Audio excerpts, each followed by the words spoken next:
The pen was inches from my hand when my daughter's voice cut through the ballroom. "Stop pretending you understand business, Mom. You've been worthless your entire life." The laughter died instantly. Dozens of investors, relatives, and friends stared as Vanessa pushed the property transfer papers toward me.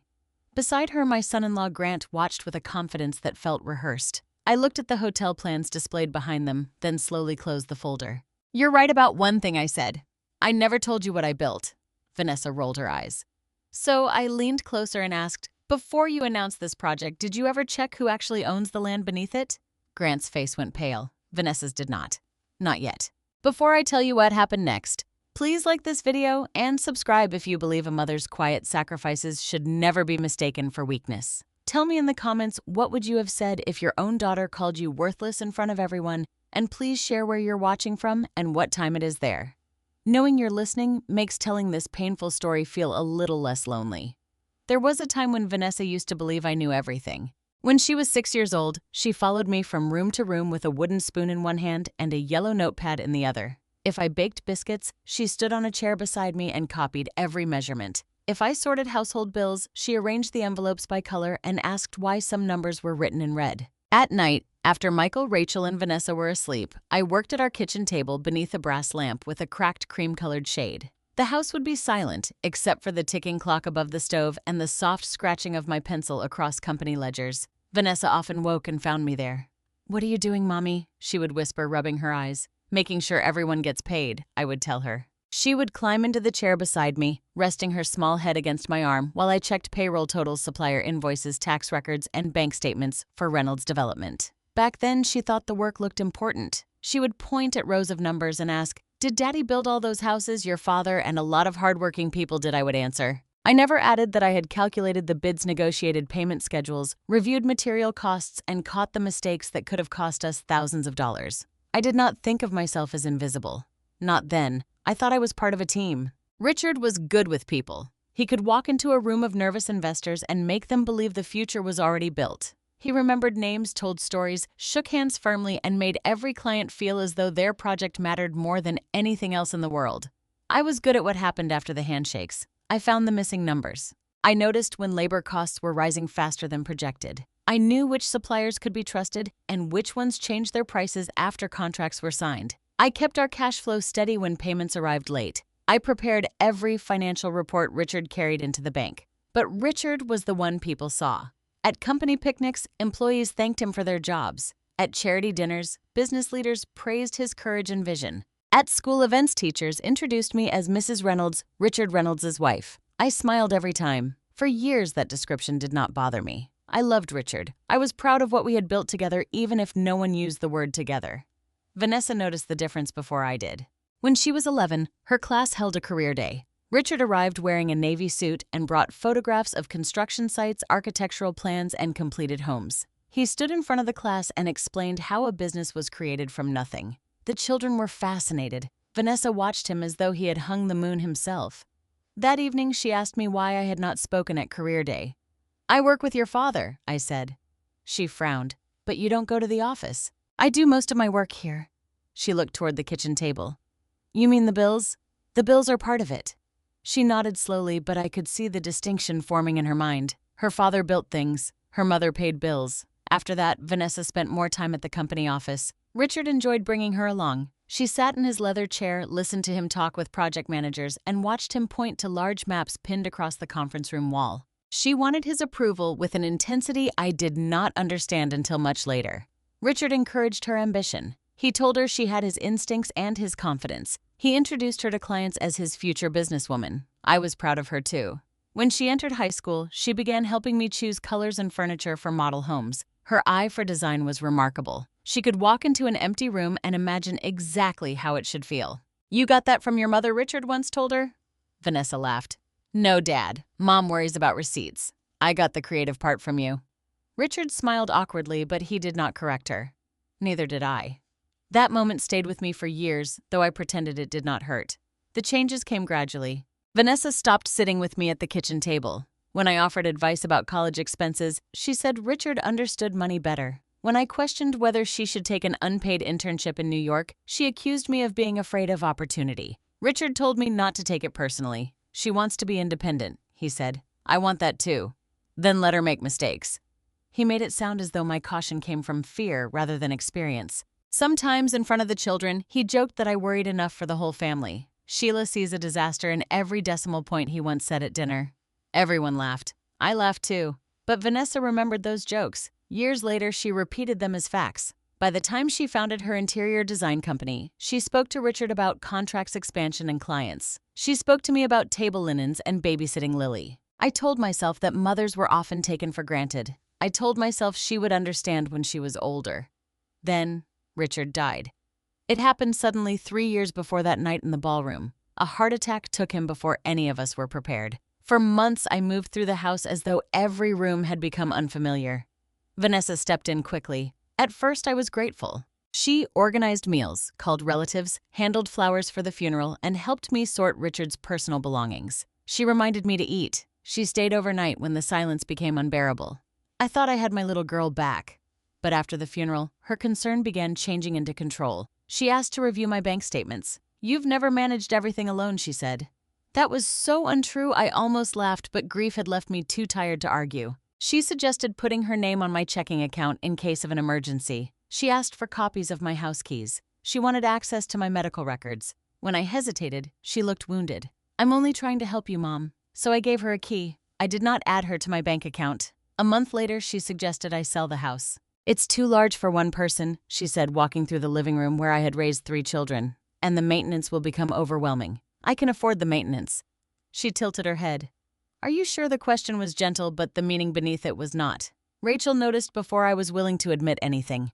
One afternoon after Vanessa left, Rachel stood at my kitchen counter with her arms folded. "She talks to you like you're a patient who refuses treatment. She's worried about me. She's managing you.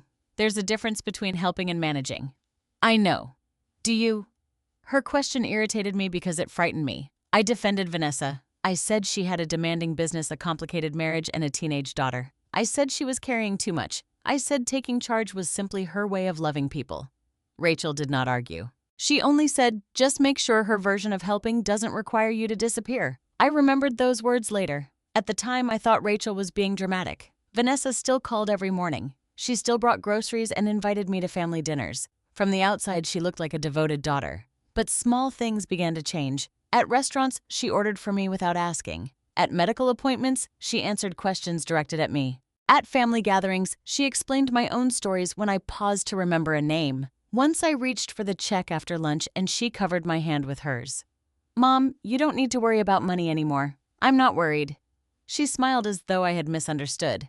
What she meant was that she no longer thought money should be my concern. Michael noticed too, but by then he and Vanessa were already arguing over Richard's estate. I believed Vanessa when she said Michael had become obsessed with inheritance. I did not ask enough questions. I was still trying to keep the family from falling apart. That mistake would cost me his trust. It would nearly cost me everything else.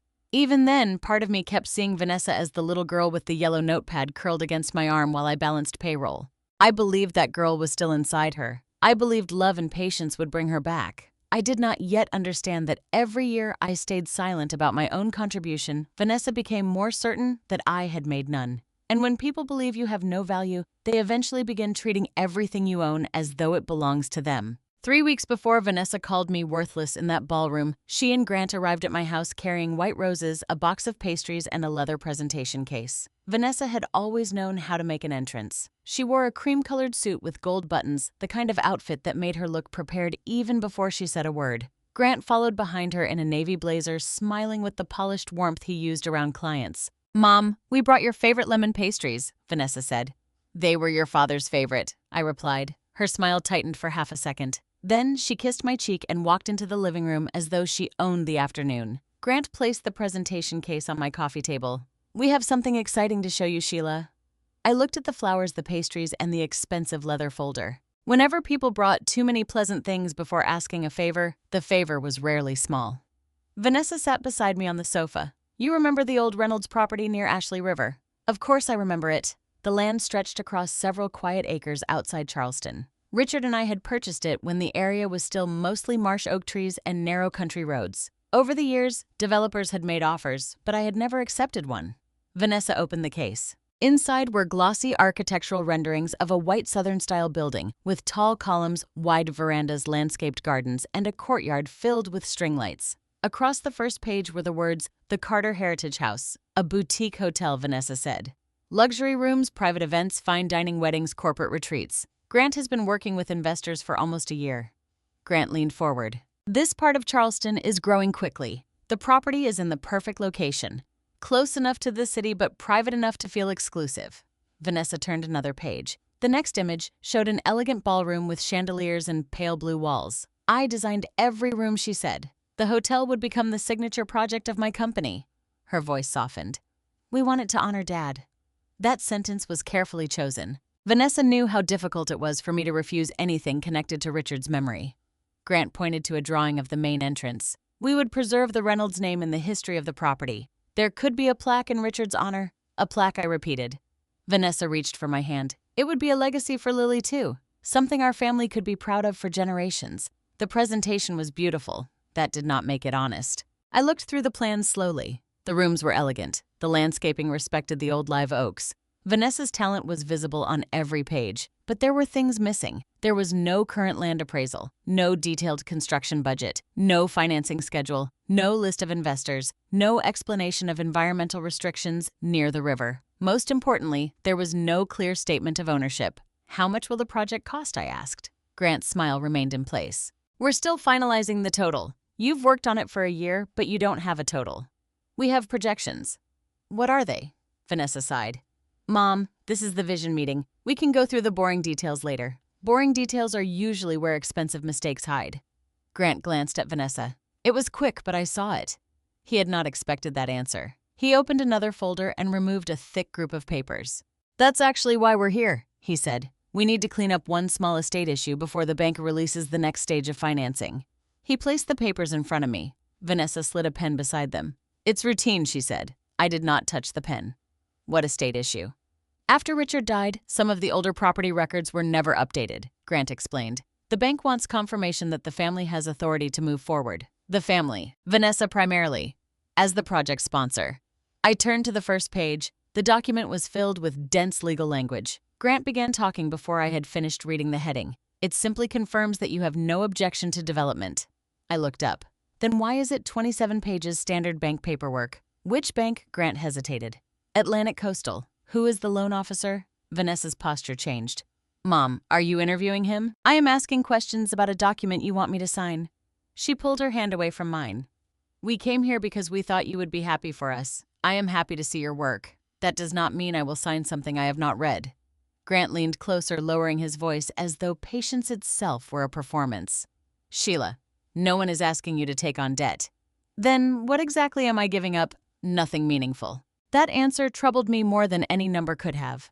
I turned another page. Several sections had blank spaces where exhibits should have been attached. "Where is Exhibit B?" Grant looked down. "It's a technical description of the property. And Exhibit D financing language. Why aren't they included? They aren't relevant to your signature." I continued reading. Vanessa stood and began pacing near the fireplace. "This is what you always do." "What do I always do?" "You find a reason to be afraid." "I am not afraid." "You question everything until an opportunity disappears." Grant reached for the papers. "We can have our attorney summarize them for you." I held the folder in place. "I would rather have my attorney review them." The room became still. Vanessa turned toward me. "Arthur." "Yes, Arthur is practically retired. He is still licensed. He was Dad's attorney. He was our attorney." Vanessa gave a small, humorless laugh. "There you go again. Again acting as though you were involved in all of Dad's business decisions." The words landed sharply, but I refused to react. I returned to the document. Near the middle, I found a paragraph describing the transfer as complete, permanent, and irrevocable. Another section waived all future claims, including appreciation development revenue and proceeds from any later sale. I read it twice, then a third time. "What compensation do I receive?" Vanessa looked at Grant. Grant answered, $1. I stared at him. $1. "It is a symbolic transfer because the property remains within the family." "Whose family?" Vanessa's face hardened. "Ours." "If the property remains ours, why do I need to surrender every future claim? You would still benefit," she said. "You would attend the opening. Your name would be associated with it. My name is already associated with the land." Grant shifted in his chair. I turned to the signature page. The space beneath my name was marked Grantor. Vanessa's name appeared as transferee. There was no language promising shared ownership, no trust for Lily, no protection for me, no restriction preventing Vanessa and Grant from selling the property after the transfer. This gives the land entirely to you, I said. Vanessa exhaled loudly. That is how development works. No, that is how ownership transfer works. Grant's expression cooled. The bank requires clean title. Then, show me the title report. We don't have it with us. Show me the loan agreement. It's confidential. Show me the investor commitments. Vanessa slapped her hand against the arm of the sofa. Why are you doing this? Because you are asking me to sign away valuable property. It was Dad's property. The room went quiet. I looked at her carefully. Was it? Her eyes narrowed. What is that supposed to mean? Nothing yet. Grant immediately stood. We should take a break. He began gathering the pages. I kept one hand on the signature sheet. I want a copy. We can email you one after our attorney reviews the final language, he said. You brought it here for my signature. That suggests the language is final. It may still change. Then why should I sign it today? Vanessa stepped between us. Because we have a deadline. What deadline? The financing committee meets Friday. That is 4 days away. Yes. And you waited until now to show me the agreement? Grant's jaw tightened. We believed this would be straightforward. You believed I would not read it. Neither of them answered. While Vanessa turned away in frustration, I picked up my phone and photographed the signature page. Grant noticed immediately. What are you doing keeping a record? He reached toward the phone. I stood before he could touch it and placed it in my dress pocket. You will not take my phone from me. His hand stopped in midair. For the first time that afternoon, his pleasant expression disappeared completely. Vanessa stared at him, then at me. Grant was only trying to help. No, I said. He was trying to stop me from keeping evidence of a document he brought into my home. Grant returned the papers to the folder with sharp, controlled movements. This project cannot move forward if every decision becomes a family argument. Then, do not make family members sign legal documents without complete information. Vanessa's eyes filled with anger. You know what your problem is, Mom. You cannot stand that I am building something important. I looked at the renderings spread across my coffee table. I think the hotel could be beautiful. Then sign. Beauty does not make a contract safe. She picked up her handbag. Dad would have trusted me. The sentence hurt because she knew it would. I answered quietly. Your father trusted me to read everything before he signed it. She rolled her eyes and walked toward the door. Grant followed carrying the folder. At the threshold, he turned back. We need your decision before Friday. You have my decision. You haven't heard the full proposal. You haven't shown me the full proposal. Vanessa opened the front door. When this falls apart, do not pretend you were protecting me. They left without taking the flowers. I stood alone in the hallway until the sound of Grant's car disappeared. Then I removed my phone and enlarged the photograph. I read the legal paragraph again slowly. Complete transfer. Irrevocable. Waiver of all future claims. Authority to mortgage, develop, lease, or sell without further consent. This was not a simple correction to Richard's estate. It was not permission to build a hotel. It was the permanent surrender of everything connected to that land. And one detail frightened me more than the rest. At the bottom of the page, beneath the legal description, was a reference to a loan secured by the property. The amount was not shown. The lender's terms were not attached. But the language made one fact clear. Grant had already promised the land as collateral before he owned it. I called Arthur the next morning. Before he answered, I looked through the kitchen window at the white roses Vanessa had brought. Their petals were already beginning to bend at the edges. For the first time, I allowed myself to consider a possibility I had resisted for years. Perhaps Vanessa had not come to ask for my blessing. Perhaps she and Grant had come because they believed my signature was the only thing standing between them and disaster. And they had expected the woman they considered harmless to give it without asking why. I had not spoken to Michael properly in 22 months. We exchanged birthday messages. He called it Christmas and spoke mostly to Rachel. Sometimes he sent photographs of his students' history projects or a picture of the small garden behind his apartment in Atlanta. But we avoided anything that mattered. That distance had not happened all at once. It had grown from one family argument, then another, until silence became easier than admitting we had hurt each other. The morning after Vanessa and Grant left my house, I sat at the kitchen table with my phone in both hands. Michael's name remained on the screen for nearly a minute before I pressed call. He answered on the fourth ring. Mom. His voice carried surprise rather than warmth. Did I catch you at a bad time? I'm between classes. What happened? He knew I would not call during a school day without a reason. I need to ask you something about Grant. There was a pause. What did he do? The question came too quickly. He and Vanessa brought me documents yesterday. They want me to transfer the Ashley River property to them. Michael said nothing. Michael, did you sign no? I heard him exhale. Thank God. The relief in his voice frightened me. They said it was only an estate form. It never is with him. What do you mean? Another pause followed. Then, Michael said, I have a planning period in 40 minutes. Can I call you back? I would rather not wait. He was silent for a moment. All right. A door closed in the background. His voice became lower. What exactly did they show you? I described the hotel plans, the missing exhibits, the $1 transfer, and the clause giving Vanessa authority to mortgage or sell the property. When I finished, Michael let out a bitter laugh. He finally found a way to go around me. I don't understand. You weren't supposed to. The words stung. I am trying to understand now. Are you... I closed my eyes. Michael had every right to be angry, but anger did not make the conversation easier. Yes, I said. I am. He breathed slowly into the phone. Grant came to me 8 months after Dad died. Vanessa was with him. No one had ever told me that. What did they want? The same thing they want from you.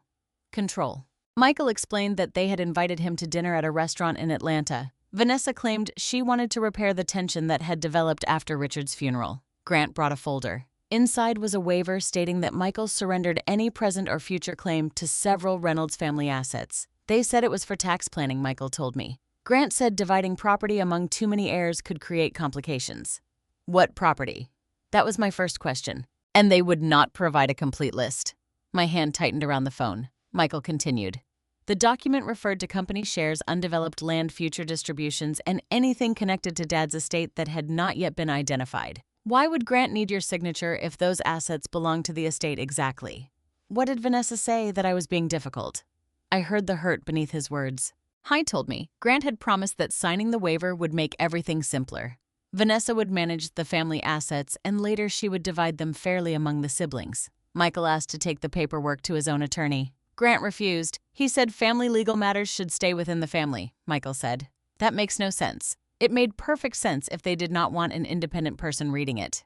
Michael pushed back from whatever chair he was sitting in. I heard the scrape faintly through the phone. I told them I would not sign anything without a full accounting.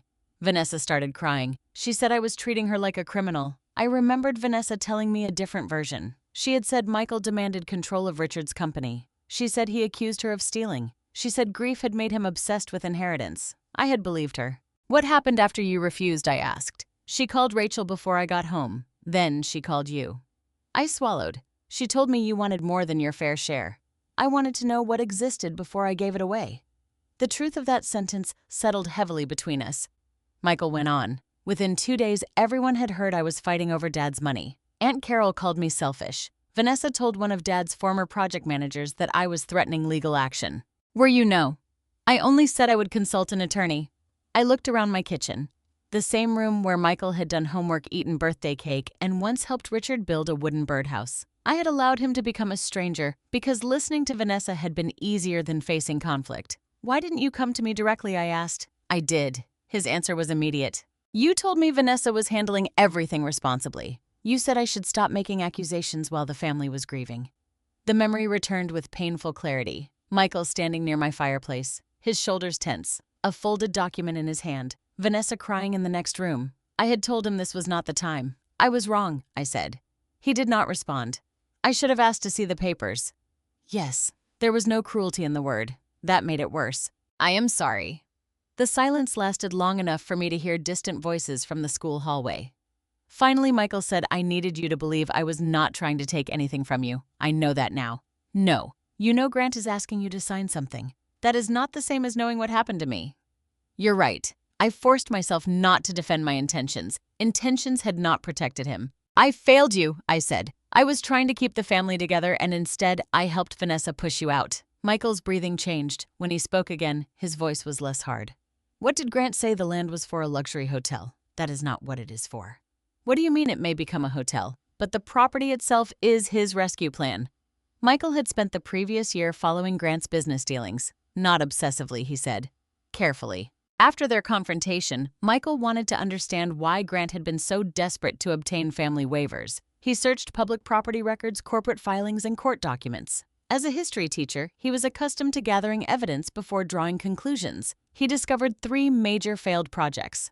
The first was a luxury condominium development outside Savannah. Grant's company purchased the site just before construction costs rose sharply. Several investors withdrew, leaving him responsible for expensive short-term loans. The second was an old commercial building in downtown Charleston. Grant planned to convert it into offices and restaurants, but structural damage made renovation far more costly than expected. The third was waterfront property near Hilton Head. Grant bought it through a partnership, expecting rapid approval for development. Environmental restrictions delayed the project, and private lenders began demanding repayment. "How much does he owe?" I asked. "I do not know the full amount. Estimate, at least several million." I stood so quickly that my chair struck the floor behind me. "Several $1,000,000. That is what I can confirm." I stared at the photograph of the transfer page on my phone. The document suddenly felt heavier, though it existed only as an image. "Does Vanessa know?" "I do not think she knows all of it." "Why not?" "Because Grant has kept some of the debt under separate companies. Vanessa's design firm is connected to two of them, but I doubt she understands how." The thought made me feel sick. Vanessa was arrogant. She could be cruel, but she was still my daughter. "Michael, do you have proofs?" "I have emails."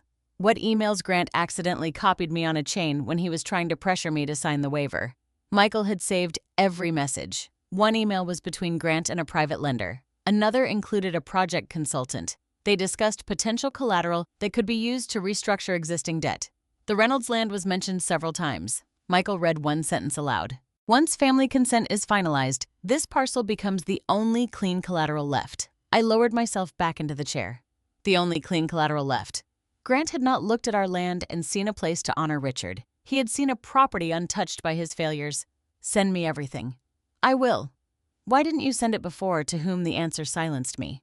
Michael had tried to warn us. Vanessa had accused him of greed. Rachel remained neutral because she did not want to choose sides. I had told him to stop creating conflict. We had left him with evidence no one wanted to see. "Come home," I said. "For what?"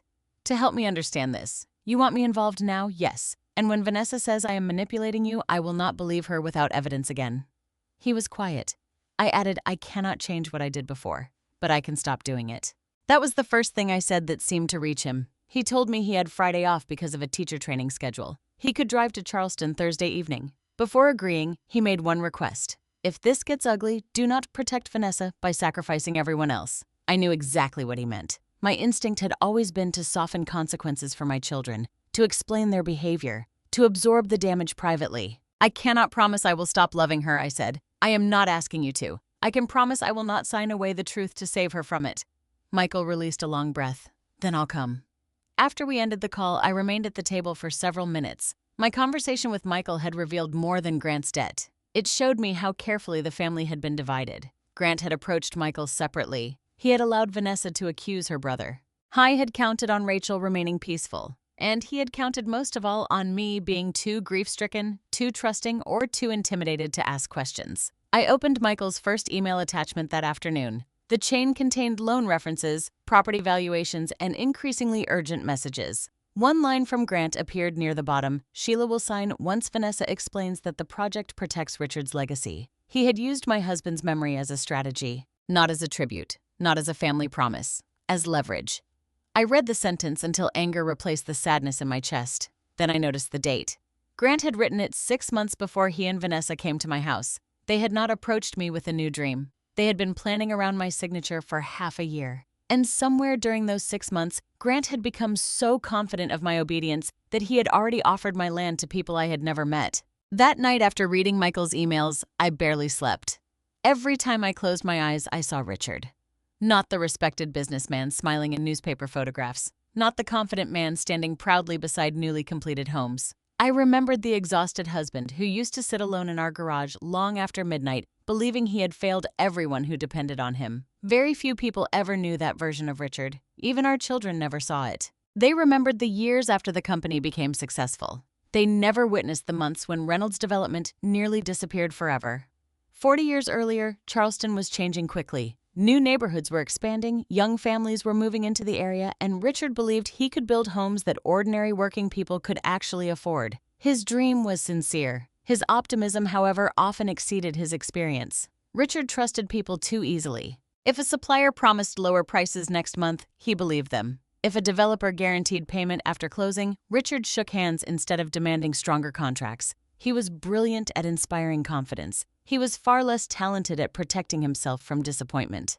During our first few years of marriage, I handled the household finances simply because I enjoyed numbers. I balanced every checkbook to the penny. My father had taught me that money was not about wealth. It was about choices. He owned a small pharmacy in a quiet South Carolina town and kept handwritten ledgers that looked almost artistic. Every receipt had its place. Every expense had a purpose. When I was 12, he taught me something I never forgot. People rarely lose everything all at once, Sheila. They lose it one careless decision at a time.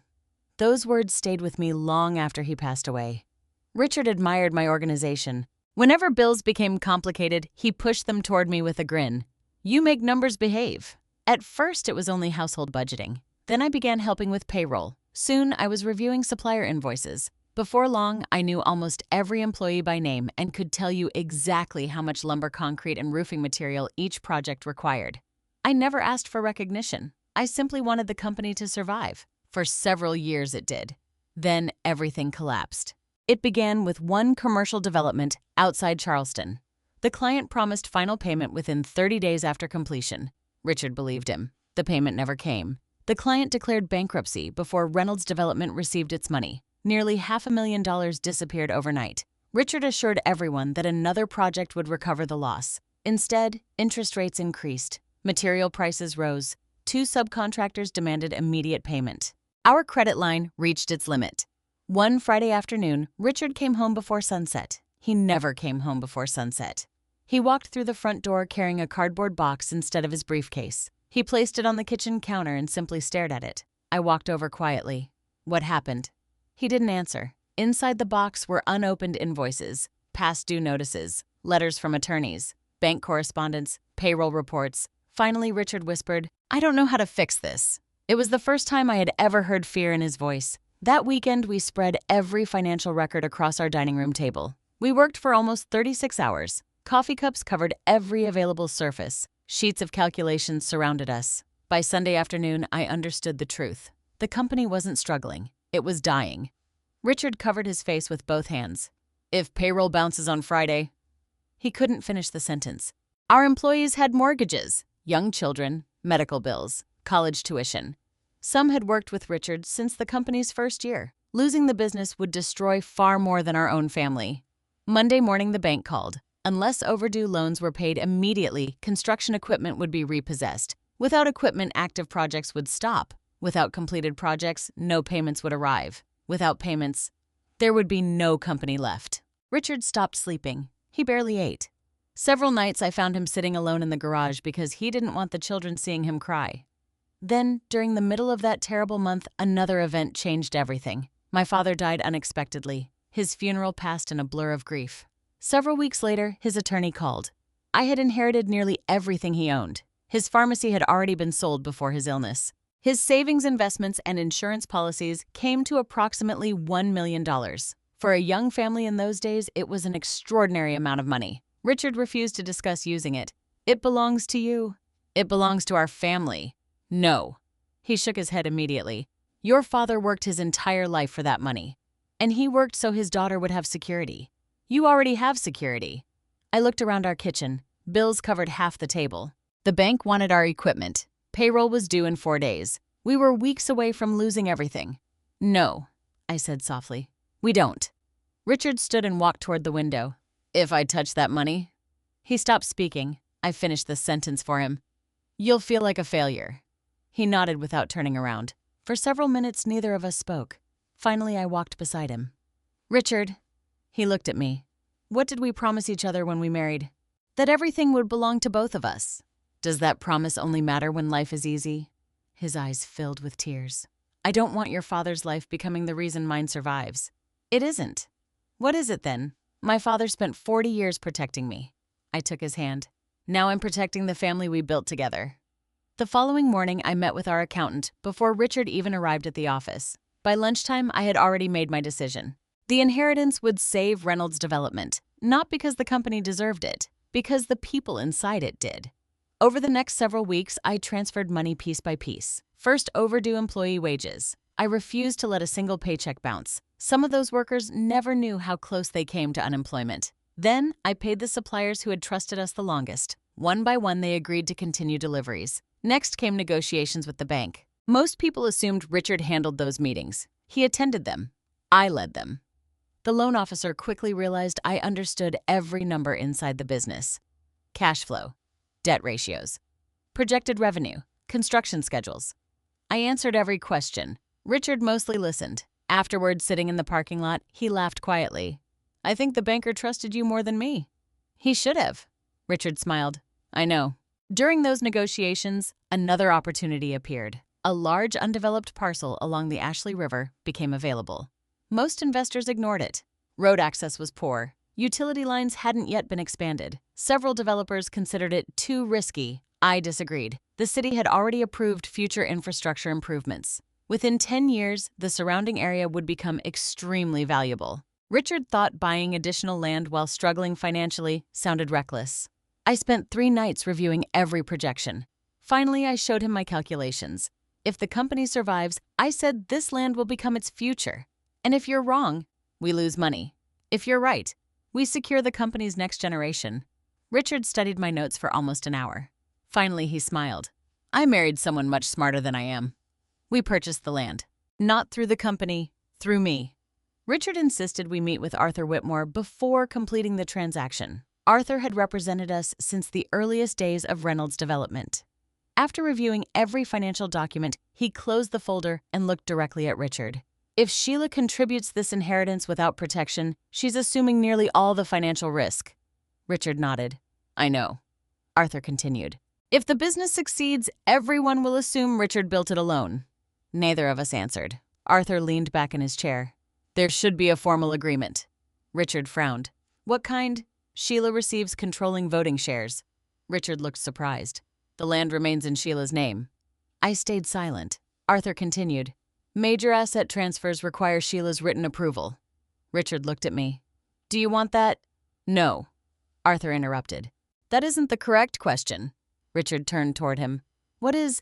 Can you honestly ask your wife to risk her entire inheritance without legal protection?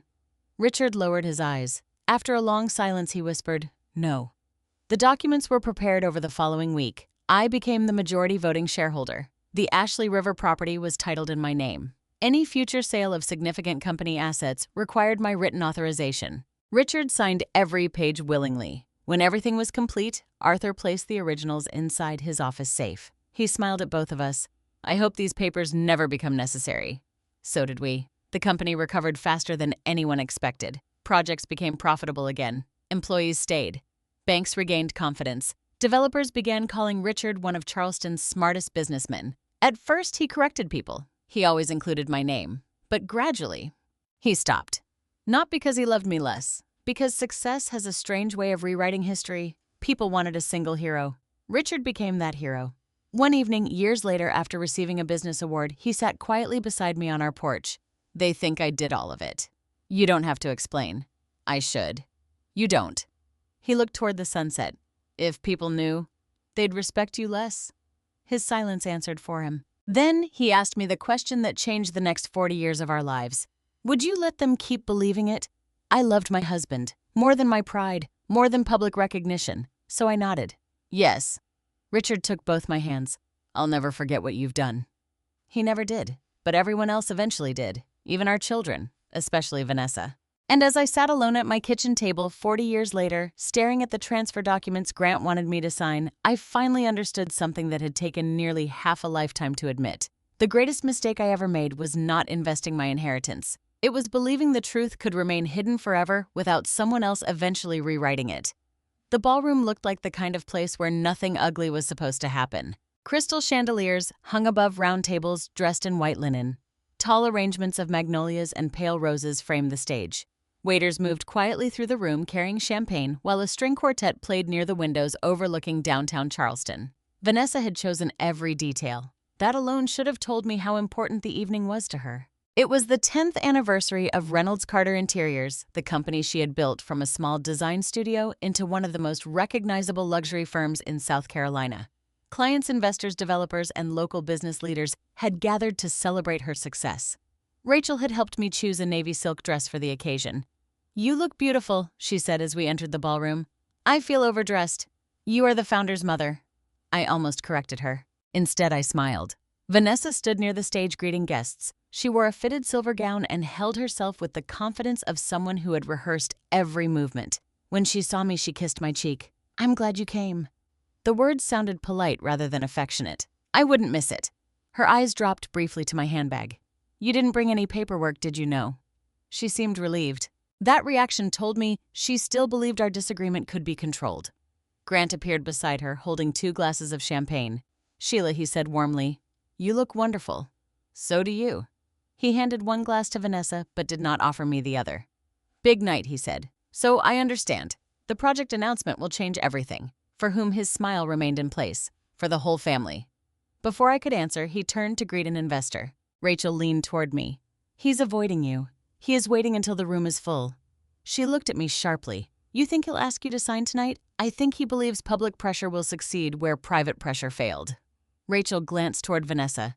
"Then we should leave." "No. Mom. I spent too many years leaving rooms to keep other people comfortable." Rachel studied my face, then nodded. "Fine, but I'm staying close." We moved through the reception area. Several longtime employees of Reynolds Development greeted me warmly. Most had retired years earlier, but they still spoke of Richard with admiration. "Your husband would have been proud tonight," one man said. "Yes," I answered. "He would have." That part was true. Richard loved Vanessa's ambition. He would have admired the elegance of the room, the clients surrounding her, and the confidence in her voice. But he would also have recognized the danger in Grant's eyes. At least I wanted to believe he would. Near the stage stood a large display showing architectural images of the proposed hotel. The same white columns, the same ballroom, the same landscaped gardens. Across the top in gold lettering were the words, "The Carter Heritage House coming soon to the Ashley River District." I stopped walking. Rachel followed my gaze. They already announced the location. Yes, a smaller line beneath the title read, "Land secured, development approval in progress." My pulse quickened. The land had not been secured. I had not signed anything. Arthur had not reviewed the project documents. Yet Vanessa and Grant were presenting the hotel as though construction could begin tomorrow. An older man standing beside the display introduced himself as a regional bank representative. "Mrs. Reynolds, you must be very proud. I'm proud of my daughter's talent. And what a beautiful use of the family property." I kept my expression calm. "What have you been told about the property?" He looked slightly confused. "That it has been held by the Reynolds family for decades and is being contributed to the project." "Contributed by whom?" Before he could answer, Grant appeared beside us. "There you are," he said. "I've been looking everywhere." The banker smiled. "I was just telling Mrs. Reynolds how exciting the land contribution is." Grant's hand rested lightly against my elbow. "She has always supported the vision." I removed my arm from his touch. "I have supported Vanessa's career." The banker sensed the tension. "I'll let you enjoy the evening." As he walked away, Grant's smile vanished. "Why are you questioning our guests?" I asked one question. "You are making people uncomfortable." "False information often does." His jaw tightened. "This is not the place. You chose the place." Vanessa called his name from across the room. Grant stepped closer before leaving. "Do not embarrass her tonight." I looked at him. "That depends entirely on what you ask me to do." For the next hour, the celebration continued. Dinner was served. Speeches were made. A short video played showing Vanessa's most successful projects. Luxury homes appeared one after another, while clients praised her taste leadership and vision. I watched my daughter's face glow beneath the stage lights. Despite everything, I felt proud. Vanessa had worked hard. Her success was real. That truth made the rest of what happened more painful, not less. After the video, the host introduced her. Vanessa walked onto the stage as the audience applauded. She thanked her staff, her clients, and Grant. Then she began speaking about family. "My father, Richard Reynolds, taught me that nothing important is built without courage." A photograph of Richard appeared behind her. He stood beside one of the company's earliest completed homes, smiling broadly with a hard hat tucked beneath his arm. The room applauded again. Vanessa continued. "He started with almost nothing and created a legacy that shaped our family and this community." My chest tightened. Rachel reached under the table and held my hand. Vanessa looked toward me. "And my mother Sheila made sure our home was always a place of stability." Another polite round of applause followed. I smiled because everyone was watching. That was all I had become in her version of history. The woman who kept the home stable. No mention of payroll, no mention of the inheritance, no mention of the land, no mention of the years I spent protecting the business while Richard became its public face. I had agreed to that silence. Still, hearing my own daughter repeat the lie hurt more than I expected. Vanessa continued. "Tonight, Grant and I are proud to announce the next chapter of the Reynolds legacy." The hotel renderings filled the screen. She described the project with confidence and emotion. A luxury retreat, a wedding destination, a tribute to Charleston architecture, a property that would preserve Richard's name for generations. Investors applauded. Several guests stood. Grant smiled at the front of the room. Then Vanessa said the words that changed the atmosphere for me. The land has been secured, our financing partners are in place, and development will begin as soon as final approvals are completed. Land secured. A deliberate lie spoken before a room full of investors. Rachel whispered, "She knows you haven't signed." "Yes." "Then why would she say that? Because she believes I will have no choice after tonight." Vanessa completed her speech and stepped down from the stage. Guests surrounded her with congratulations. Grant moved from table to table, shaking hands and accepting praise. I remained seated. For a few minutes I considered leaving. The announcement had already been made. Arthur could handle the legal consequences the next morning. I could avoid a public confrontation. That was what I had always done. Protect the family, correct mistakes quietly, absorb humiliation privately. Then Lily approached our table. She looked nervous. "Grandma, are you okay? I'm fine." Her eyes moved toward the hotel display. "Mom said you already agreed." "I didn't." Lily's face changed. "She said the paperwork was just delayed." "It is not delayed." Before she could respond, Grant called her name. She glanced over her shoulder. "I have to go." She squeezed my hand before leaving. The fear in her eyes stayed with me. A few minutes later, Grant appeared carrying the same leather folder he had brought to my house. Vanessa followed him. They stopped beside my chair. Grant placed the folder on the table. Now would be a good time. Rachel stood immediately. "For what this is between Sheila and us," Vanessa said. Rachel remained standing. "If you are asking her to sign something, it is no longer private." Vanessa's smile disappeared. "Sit down, Rachel." "No." I touched Rachel's wrist. "It's all right. It isn't. I know." She slowly sat, though her body remained tense. Grant opened the folder to the signature page. A pen lay across the paper. He leaned close enough that only our table could hear him. "Sign tonight, and the project proceeds exactly as announced." "And if I don't," Vanessa answered, "then you humiliate me in front of everyone I work with." "You announced the project knowing I had not agreed." "I announced it because I believed my mother would support me." "You believed the audience would pressure me." Her face reddened. "Why are you determined to turn this into a fight?" "I asked for complete documents. You asked questions you do not understand." Rachel inhaled sharply. I kept my eyes on Vanessa. "What exactly do I not understand?" "The scale of this opportunity. I understand ownership." "No, Mom. You understand household budgets." The words were louder than she intended. Several people at the nearest table glanced toward us. Grant lowered his voice. "Vanessa not here." But Vanessa had already lost control. "No," she said. "She needs to hear this." I looked around the ballroom. Investors were watching. Clients were pretending not to listen. A waiter paused near the wall. Vanessa pointed toward the papers. "Dad spent his entire life building something meaningful. Grant and I are trying to continue it, and you are blocking us because you are afraid of everything. I am blocking a transfer I have not approved. You don't even understand what the land is worth." "I understand exactly what it is worth." She laughed. It was not a joyful sound. "Of course you do." Vanessa, Rachel warned. My daughter ignored her. "You sat at home while Dad worked. You never built a company. You never took a risk. You never created anything anyone remembers." The ballroom grew quieter. Grant reached for her arm. She pulled away. "You lived off Dad's success your entire life, and now you want to control what happens to his legacy." I felt every pair of eyes turn toward me. For 1 second, I saw Vanessa as a child again. The yellow notepad, the wooden spoon, her head resting against my arm while I calculated wages for people who never knew how close they were to losing everything. I could have shouted. I could have opened my handbag, called Arthur, and revealed the truth in front of everyone. Instead, I asked quietly, "Is that truly what you believe?" Vanessa looked directly at me. "Yes." Grant whispered her name. She continued anyway. "You have never earned anything for yourself." Then she said it. The word that silenced the room. "You've been worthless your entire life." No one moved. The string quartet had stopped playing between songs, leaving only the faint clinking of glass from the far side of the ballroom. Rachel pushed back her chair. Michael was not there yet. Lily stood near the stage with tears gathering in her eyes.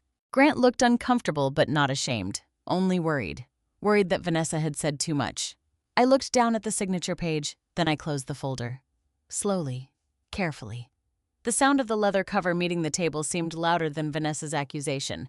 "You're right about one thing I said." Vanessa folded her arms.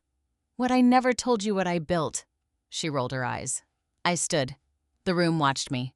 I looked at the hotel renderings behind her, then at Grant. His face was no longer confident. He knew what I was about to ask. Before you announced this project, I said, did either of you ever check who legally owns the land beneath it?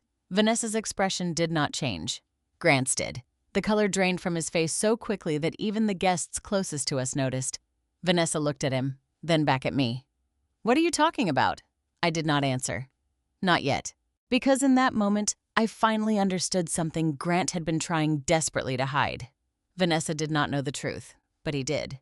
For several seconds, no one in the ballroom moved. Vanessa stared at me as though I had spoken in another language. Grant looked toward the investors gathered near the stage, then toward the regional bank representative standing beside the hotel display. His eyes moved quickly, measuring damage. That was the first thing I noticed. Not confusion. Calculation. Vanessa gave a short, nervous laugh. The land belonged to Dad. Her voice was louder than necessary, as if volume could make the statement true. I kept my eyes on her. Have you ever personally reviewed the deed? She frowned. Why would I need to? Because you just told a room full of investors that the land was secured. It is family property. That was not my question. Several guests shifted uncomfortably. Grant stepped between us. This is a private title issue that has already been addressed. I turned toward him. By whom? Our attorneys. Which attorneys? He hesitated just long enough for me to see it. Vanessa saw it too. Grant. He gave her a reassuring smile. Everything is fine. I almost felt sorry for her. Almost. Then show everyone the current title report, I said. Grant's smile disappeared. This is neither the time nor the place. You chose the time and the place when you announced the land was available. The bank representative moved closer. Mr. Carter, is there an unresolved ownership matter? Grant turned toward him quickly. No, Mrs. Reynolds is grieving, and unfortunately she sometimes becomes confused when Richard's estate is discussed. The words were delivered smoothly. Too smoothly. They had been prepared long before that evening. A murmur moved through the room. I felt Rachel rise beside me. My mother is not confused. Vanessa snapped her head toward her sister. Rachel, stay out of this. I'm a nurse, Vanessa. You do not get to diagnose her because she refuses to sign your papers. This is a family matter. You made it public. Vanessa's face tightened. You have always taken her side. Rachel laughed once in disbelief. There should not be sides when someone is telling the truth. I touched Rachel's arm. Let me handle this. She looked at me. Mom, he just told everyone you are mentally confused. I heard him. The calmness of my own voice surprised me. Perhaps there is a point beyond humiliation where fear simply runs out. Grant leaned toward me. Sheila, you're upset. Sit down and we'll talk about this tomorrow. I looked at his hand resting near my elbow. Do not touch me. He withdrew it immediately. Vanessa's eyes flashed. Stop making a scene. I did not announce property I did not control. Dad controlled it. Again, have you seen the deed? She looked toward Grant. That movement answered the question. He had handled everything. The property records, the financing, the investor presentations, the legal language. Vanessa had designed the hotel and trusted him to build the rest. For the first time that evening, uncertainty crossed her face. Grant told me the title was being cleared. Cleared from what I asked. She said nothing. Grant picked up the leather folder. This conversation is over. No, I said. It is paused. He stared at me. I turned toward Vanessa. I am going to give you 7 days. Her confusion returned as anger. For what? To correct what happened here tonight. She folded her arms. You are threatening me now. I am giving you a chance. A chance to do what: first, suspend every public statement claiming the land has been secured. Her lips parted in disbelief. Second, provide the investors and the bank with written notice that ownership has not been verified. The bank representative was listening carefully now. Third, take every project document to an attorney who has no connection to Grant. Grant's expression hardened. That is unnecessary. It is essential. Vanessa looked around the room. People were openly watching now. The embarrassment she had tried to force onto me was turning toward her. And fourth, I continued, you will apologize publicly for what you said. She stared at me. You expect me to apologize? Yes. For being honest, Rachel stepped forward, but I raised my hand. Vanessa's voice rose again. You are trying to punish me because I built something you never could. No. I am giving you 7 days to discover whether the man beside you has told you the truth. Grant slammed the folder shut. That is enough. I looked at him. I agree. Then I picked up my handbag. Vanessa moved in front of me. You cannot walk out after humiliating me. I stopped. The ballroom was so quiet that I could hear the low hum of the air conditioning. You called me worthless in front of your employees, clients, investors, and family. Her face reddened. And now you are humiliated because I asked who owns the land? She opened her mouth, but nothing came out. I stepped around her. Rachel followed me. As we passed the nearest tables, several guests avoided my eyes. Others watched with expressions that looked almost like sympathy. I did not want their sympathy. I wanted the truth. Near the ballroom doors, Lily appeared beside me. "Grandma." Her voice trembled. Vanessa called from across the room. "Lily, come back here." Lily ignored her. She took my hand. "Please." I looked at Rachel. "Go get the car. I'll meet you outside." Rachel hesitated. "I'm fine." She glanced toward Grant and Vanessa, then nodded and left. Lily guided me into a quiet hallway near the restrooms. The music had started again inside the ballroom, but it sounded distant and strained. She looked over her shoulder to make sure no one had followed us. Then she began to cry. "I'm sorry." I pulled her into my arms. "You have nothing to apologize for. She shouldn't have said that." "No. She doesn't know everything." "What doesn't she know?" Lily wiped her face with the back of her hand. "I heard Dad talking to her."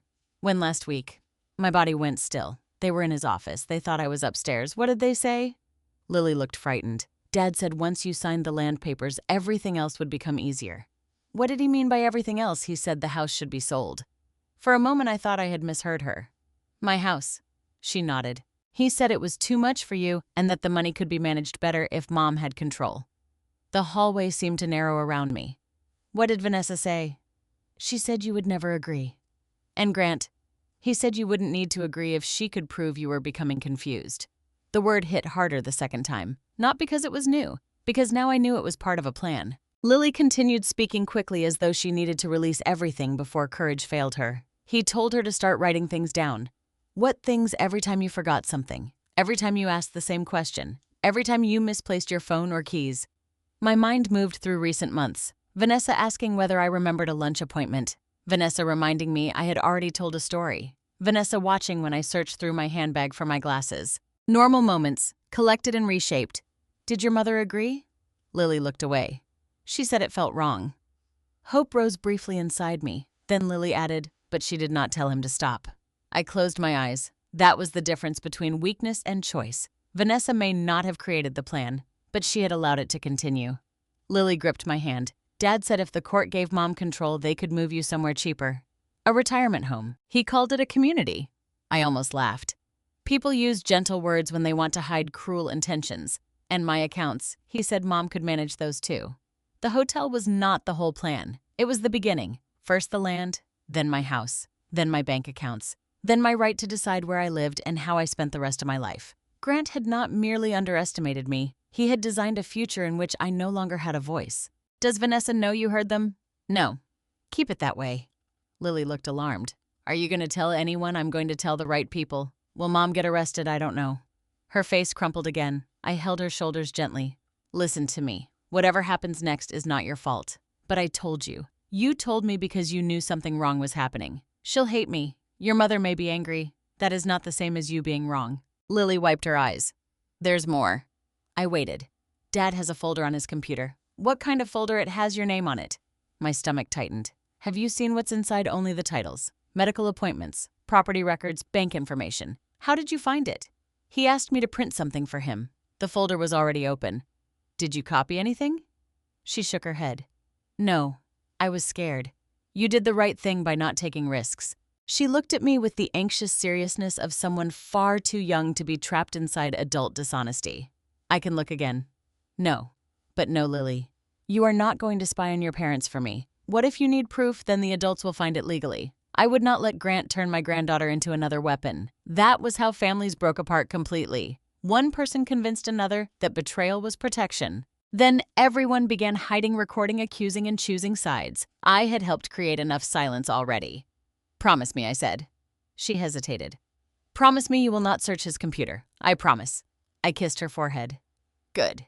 Footsteps sounded at the end of the hallway. Lily quickly stepped back. Vanessa appeared around the corner. Her eyes moved from Lily's tear-streaked face to mine. "What are you doing talking to my granddaughter?" Vanessa pointed toward the ballroom. "Go back inside, Lily." Lily did not move immediately. "Now." She looked at me once more before walking past her mother. Vanessa waited until Lily disappeared through the doors. Then she turned toward me. "You had no right to involve her. I did not involve her. You always do this. You make people feel sorry for you." The accusation would once have made me defend myself. That night, it only made me tired. "You have 7 days." Her eyes narrowed. "And if I refuse, then I will stop protecting you from the consequences of what you are doing." She gave a cold laugh. "You cannot frighten me. I am not trying to." I moved toward the exit. Behind me, Vanessa said, "You are going to regret this." I turned back. "No, Vanessa." My voice remained quiet. "I regret the years I taught you that my silence meant I had nothing to say." Outside, rain had begun falling lightly over the city. Rachel waited near the entrance with the car. As I stepped under the awning, I looked back through the ballroom windows. Grant stood beside the hotel display, speaking urgently into his phone. Vanessa remained alone near the doorway. For a brief moment, she no longer looked powerful. She looked frightened. But instead of following me, she turned and walked back toward her husband. That was the choice she made. And from that night forward, I could no longer pretend she had been given no opportunity to make a different one. Arthur Whitmore's office had changed very little in 40 years. The carpet was newer and the walls had been repainted a softer shade of cream, but the dark wooden shelves still held the same legal volumes. Richard's photograph remained on a small table near the window, taken at a charity dinner nearly 20 years earlier. Arthur was 81 now. His hair had become completely white, and he walked with a cane, but his eyes were as sharp as ever. When Rachel and I arrived the morning after the ballroom celebration, he was already seated behind his desk with the photograph of Grant's transfer document printed in front of him. He did not offer polite conversation. "Did you sign anything? No. Did you initial any pages? No. Did you verbally agree to transfer the land? No." Arthur leaned back slowly. "Good." Rachel sat beside me. "How bad is it?" Arthur removed his glasses and rubbed the bridge of his nose. "The document itself is aggressive, but not unusual for someone attempting to obtain complete control of a property." Grant said it was routine, I told him. "It is routine if the owner intends to surrender every right permanently." He turned the printed page toward us. "This language gives Vanessa authority to mortgage, lease, develop, or sell the land without further approval. It also attempts to waive any claim Sheila might have against future profits." Rachel looked at me. "So, Mom understood it correctly." Arthur's expression became almost amused. "Your mother has understood contracts longer than Grant has been alive." The compliment embarrassed me more than it should have. After years of allowing people to underestimate me, simple recognition felt unfamiliar. Arthur tapped one paragraph. "This section concerns me most. The loan." "Yes." He explained that the document referred to an existing financing arrangement, but the related exhibits were missing. Without them, there was no way to determine the amount of debt, the lender's rights, or whether Grant had already made promises regarding the land. "Can someone legally offer property as collateral before owning it?" Rachel asked. "They can describe it as anticipated collateral. They can make future financing conditional on acquiring it. Can they tell investors it has already been secured?" Arthur's expression hardened. "Not honestly." I told him what had happened at the ballroom. Vanessa's speech, the public claim, Grant's attempt to describe me as confused. Arthur listened without interrupting. When I repeated Vanessa's words, "worthless your entire life," he looked toward Richard's photograph. For several seconds he said nothing. Then he asked, "Does Vanessa know about the original ownership agreement?" "No." "Did Richard ever tell her?" "Not that I know of." "Did you?" "No." Arthur nodded slowly. "That silence has become dangerous." I looked down at my hands. I thought I was protecting Richard. "You were." "Then why does it feel like I helped create this?" "Because protection can outlive its purpose." The sentence stayed with me. Arthur opened a locked drawer and removed a thick gray folder. The edges were worn, but the documents inside had been carefully preserved. He placed the first page in front of me. I recognized my younger signature immediately. Sheila Reynolds. Below it was Richard's name. The agreement confirmed that the inheritance I invested had been used to stabilize Reynolds' development. It listed the amount contributed, the debts repaid, and the conditions under which control of the company would remain with me. Rachel leaned closer. "Mom, you put all of this into the business." "Yes." She turned another page. "How much would that be today?" Arthur answered before I could. "Adjusted for inflation and the later value created by the investment, the effective contribution would be several $1,000,000. Rachel stared at me. "You never told us." "No." "Why your father asked me not to." Her face changed. Not anger. Disappointment. "In all these years I thought the truth belonged inside our marriage, but it affected all of us. I know that now." Arthur placed the deed to the Ashley River property beside the agreement. The owner's name was clear. Mine. Not Richard's. Not Reynolds' development. Not the estate. Mine. Rachel read it twice. Then she looked at me. "So Vanessa has no legal claim to the land?" "Not unless I give it to her." "And the company?" Arthur removed another document. "Sheila holds 52% of the voting shares." Rachel sat back. 52. "Yes. Then Mom controls Reynolds' development." Legally, yes. I shook my head. I have not exercised that control in years.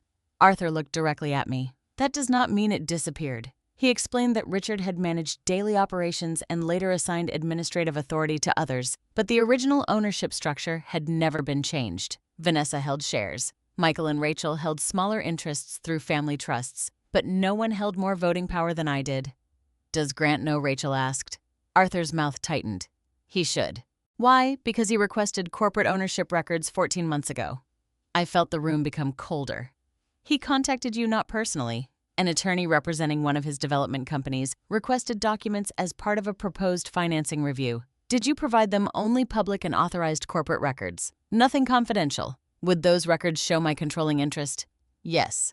That explained Grant's face in the ballroom. He had known. Not necessarily every detail, but enough to understand that Vanessa's version of the family history was false. He had allowed her to insult me publicly while knowing I held the legal power he needed.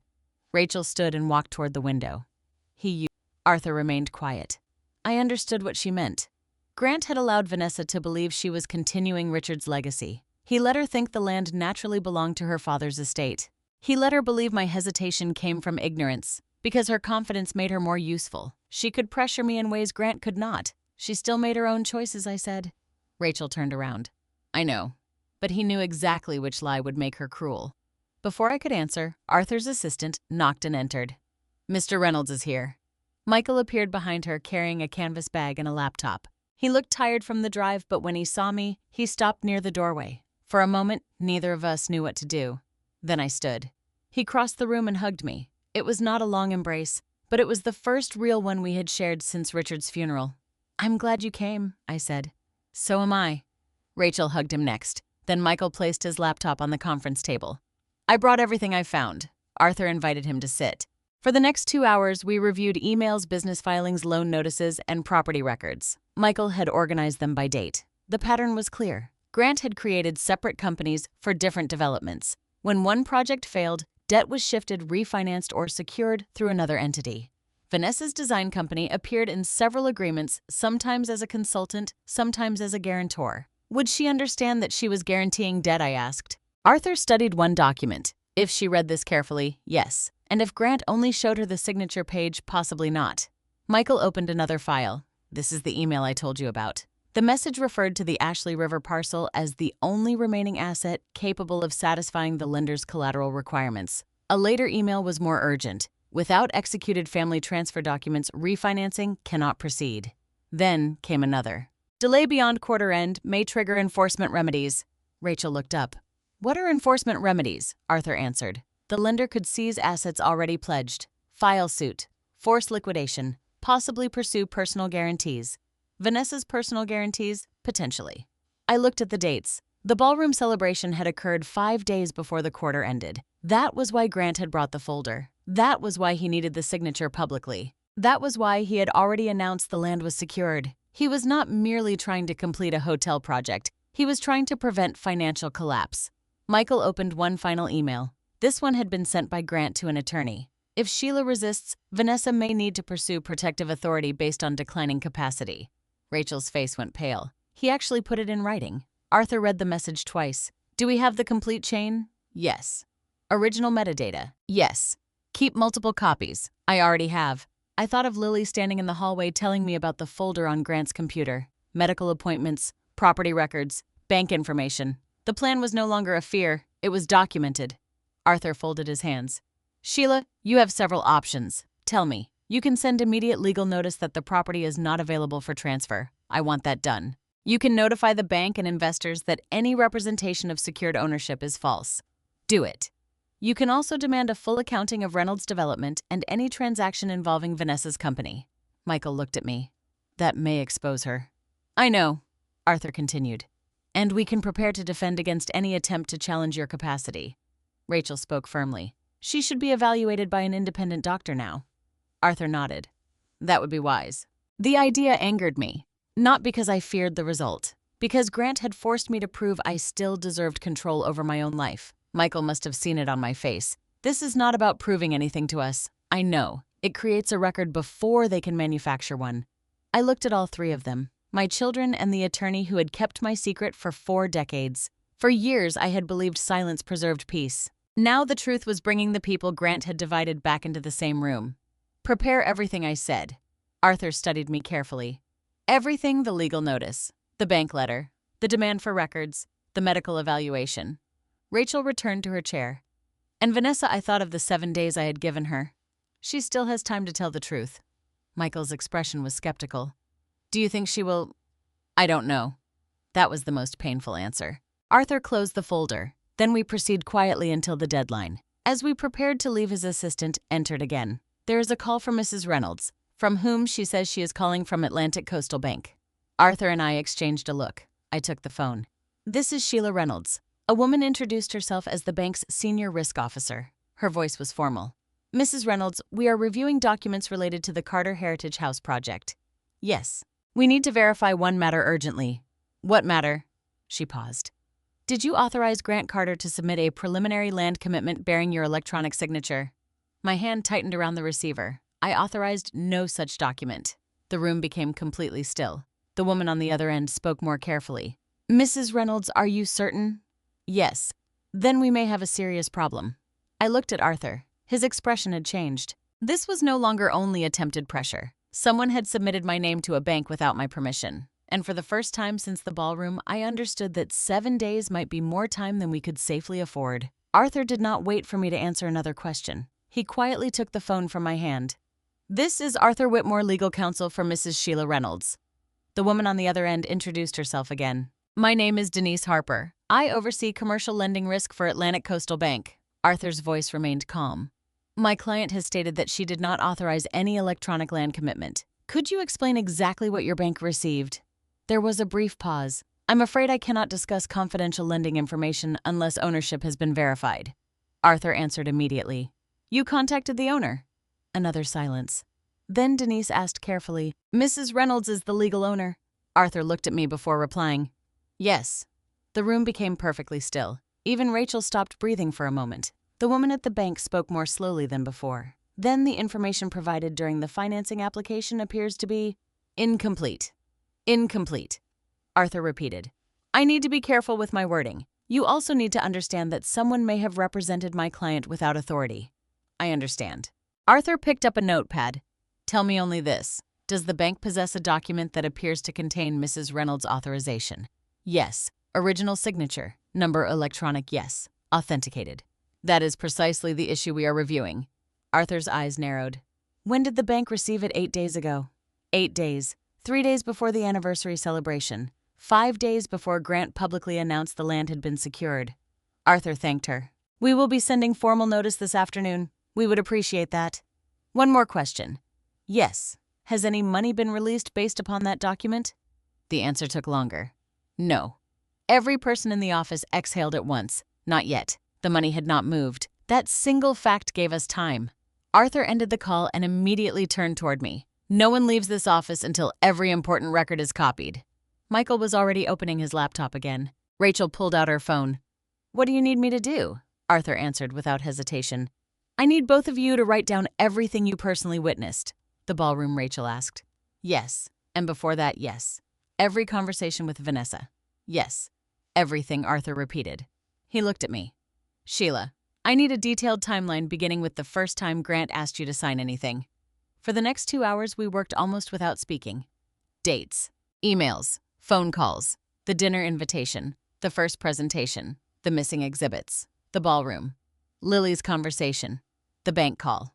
Arthur built the timeline piece by piece. When we finished, the entire sequence covered nearly 3 pages. He placed his pen down. This was planned. No one argued. Michael leaned back in his chair. There's something else. He opened another folder. I wasn't sure it mattered before. What is it? I asked. Grant met with someone from Hawthorne Capital 3 months ago. Hawthorne, one of the private investment groups backing the hotel. Michael enlarged a photograph taken outside a downtown restaurant. Grant stood beside 2 men in expensive suits. The timestamp was clear. 3 months earlier. What about it? Rachel asked. Michael opened another file. I checked public records afterward. One of the men was listed as a director of Hawthorne Capital. The other was connected to a holding company. Arthur studied the names. I know this firm. Good reputation, I asked. Generally. Then why does this matter? Arthur tapped one line on the screen. They specialize in distressed assets. I frowned. I don't understand. They rarely finance successful projects. Rachel looked confused. So why invest in a hotel? Arthur answered quietly. They may not care about the hotel. Michael nodded. They may care about the land. The realization settled over the room. The Ashley River property had increased enormously in value over the past 20 years. Luxury hotels, private residences, marinas, restaurants. Every year developers offered more money. I had refused every proposal. If Hawthorne obtained control through Grant, the hotel itself might never even be built. It could simply become another luxury development. Richard's promised legacy would disappear the moment the paperwork was complete. Michael turned the laptop toward me. There's one more email. Subject exit strategy. The message was short. Once title issues are resolved, alternative disposition remains available if market conditions favor sale over construction. I read it twice, then a third time. There it was. The hotel had never been guaranteed. Selling the land had always been an option. I closed my eyes. Vanessa had spent a year designing rooms that might never exist. She had poured herself into architectural drawings, interior concepts, historic preservation, wedding spaces. Grant had allowed her to believe she was building her dream, all while discussing an exit strategy with investors. Rachel whispered. He lied to her too. Arthur remained careful. Possibly. Michael shook his head. No. He pointed toward another paragraph. Grant wrote Vanessa remains emotionally committed to the hospitality concept. No need to complicated discussions until transfer is complete. No one spoke. I looked at those words until they blurred. Emotionally committed. No need to complicate. Grant wasn't simply hiding financial problems. He was managing my daughter, feeding her just enough truth to keep her moving toward his objective. It did not excuse what Vanessa had done, but suddenly I understood something I had been unable to see. She believed she was saving her father's legacy. Grant believed he was saving himself. Those were not the same goal. Arthur quietly closed the laptop. This changes things. How, I asked. Because now we have evidence suggesting material information may have been withheld from Vanessa herself. Rachel folded her arms. She still called Mom worthless. Yes, she still tried to pressure her. Yes, she still agreed to everything. Arthur nodded. She remains responsible for her own actions. He looked toward me. But responsibility and manipulation often exist together. I thought about Lily. I thought about the woman my daughter had once been, the little girl who carefully arranged my calculator beside my notebook every evening because she wanted to help. When had that girl disappeared, or had she simply trusted the wrong man? Arthur interrupted my thoughts. Sheila, yes. If Vanessa learns the truth before legal action begins, there may still be a chance to separate her decisions from Grant's. Michael looked doubtful. She won't believe us. She may not, Arthur admitted, but courts notice whether reasonable opportunities were given. 7 days. I had promised her 7 days. Now only 6 remained. Just then, Rachel's phone buzzed. She looked down at the screen. Her expression changed immediately. What is it? I asked. She turned the phone toward us. It was a notification from a local business news website. A breaking story had just been published. Reynolds Carter Heritage Project secures land for luxury hotel development. Below the headline was a large photograph of Vanessa and Grant smiling together beneath the hotel rendering. I stared at the words, secures land, present tense, as though it had already happened. Rachel looked horrified. They're doubling down. Michael opened the article. Near the bottom was a direct quotation attributed to Grant. All remaining family approvals have been completed, and we look forward to breaking ground this fall. Arthur slowly stood. For the first time since I had known him, his voice carried unmistakable anger. That statement is false. He reached for his briefcase. No more waiting. I looked at him. You're ending the 7 days. I believe Grant just ended them himself. Then his office phone rang. His assistant answered outside. A moment later, she hurried in without knocking. Mr. Whitmore? Yes, there are 2 detectives here. Every person in the room looked toward the doorway. They said they're investigating a complaint involving fraudulent property documentation. Arthur looked at me calmly. Good. Rachel blinked. Good? Arthur nodded once. Yes. He closed the gray folder and smiled for the first time that morning. It appears someone else noticed the same problem we did. Arthur walked to the reception area before anyone else could speak. Please show them in. 2 detectives entered the conference room a few moments later. They were both in plain clothes. The older of the 2 introduced himself first. Detective Daniel Brooks. His partner nodded. Detective Elena Morris. Arthur gestured toward the conference table. My client is Sheila Reynolds. Detective Brooks shook my hand politely. Mrs. Reynolds, Thank you for seeing us on such short notice. What is this about? He placed a slim folder on the table. We're conducting a preliminary investigation into documents submitted during a commercial financing application. Arthur spoke before I could. My client has already informed Atlantic Coastal Bank that she did not authorize any electronic land commitment. Detective Morris exchanged a quick glance with her partner. That matches what we were told. My heartbeat slowed slightly. At least the bank had acted quickly. Brooks opened the folder. We're not here to accuse anyone today. Right now, we're simply trying to establish a timeline. I understand. He removed a printed copy of a document. Have you ever seen this before? I looked down. At first glance, it resembled the signature page Grant had placed in front of me. But this version contained something mine had not. An electronic signature. My name. Perfectly written. Perfectly positioned. Perfectly false. I did not sign this. You're certain? Yes. Arthur slid the document closer. This is not even Mrs. Reynolds' normal signature spacing. Brooks looked interested. You noticed that immediately. I've watched her sign legal documents for 40 years. He pointed toward the signature. She always leaves slightly more space between her first and last name. I looked more carefully. He was right. The signature looked convincing. But it wasn't mine. It was too careful, too perfect, too mechanical. Detective Morris asked gently, Mrs. Reynolds, do you use electronic signature software? Almost never. When was the last time? I honestly don't remember, Arthur answered. She signs original documents whenever possible.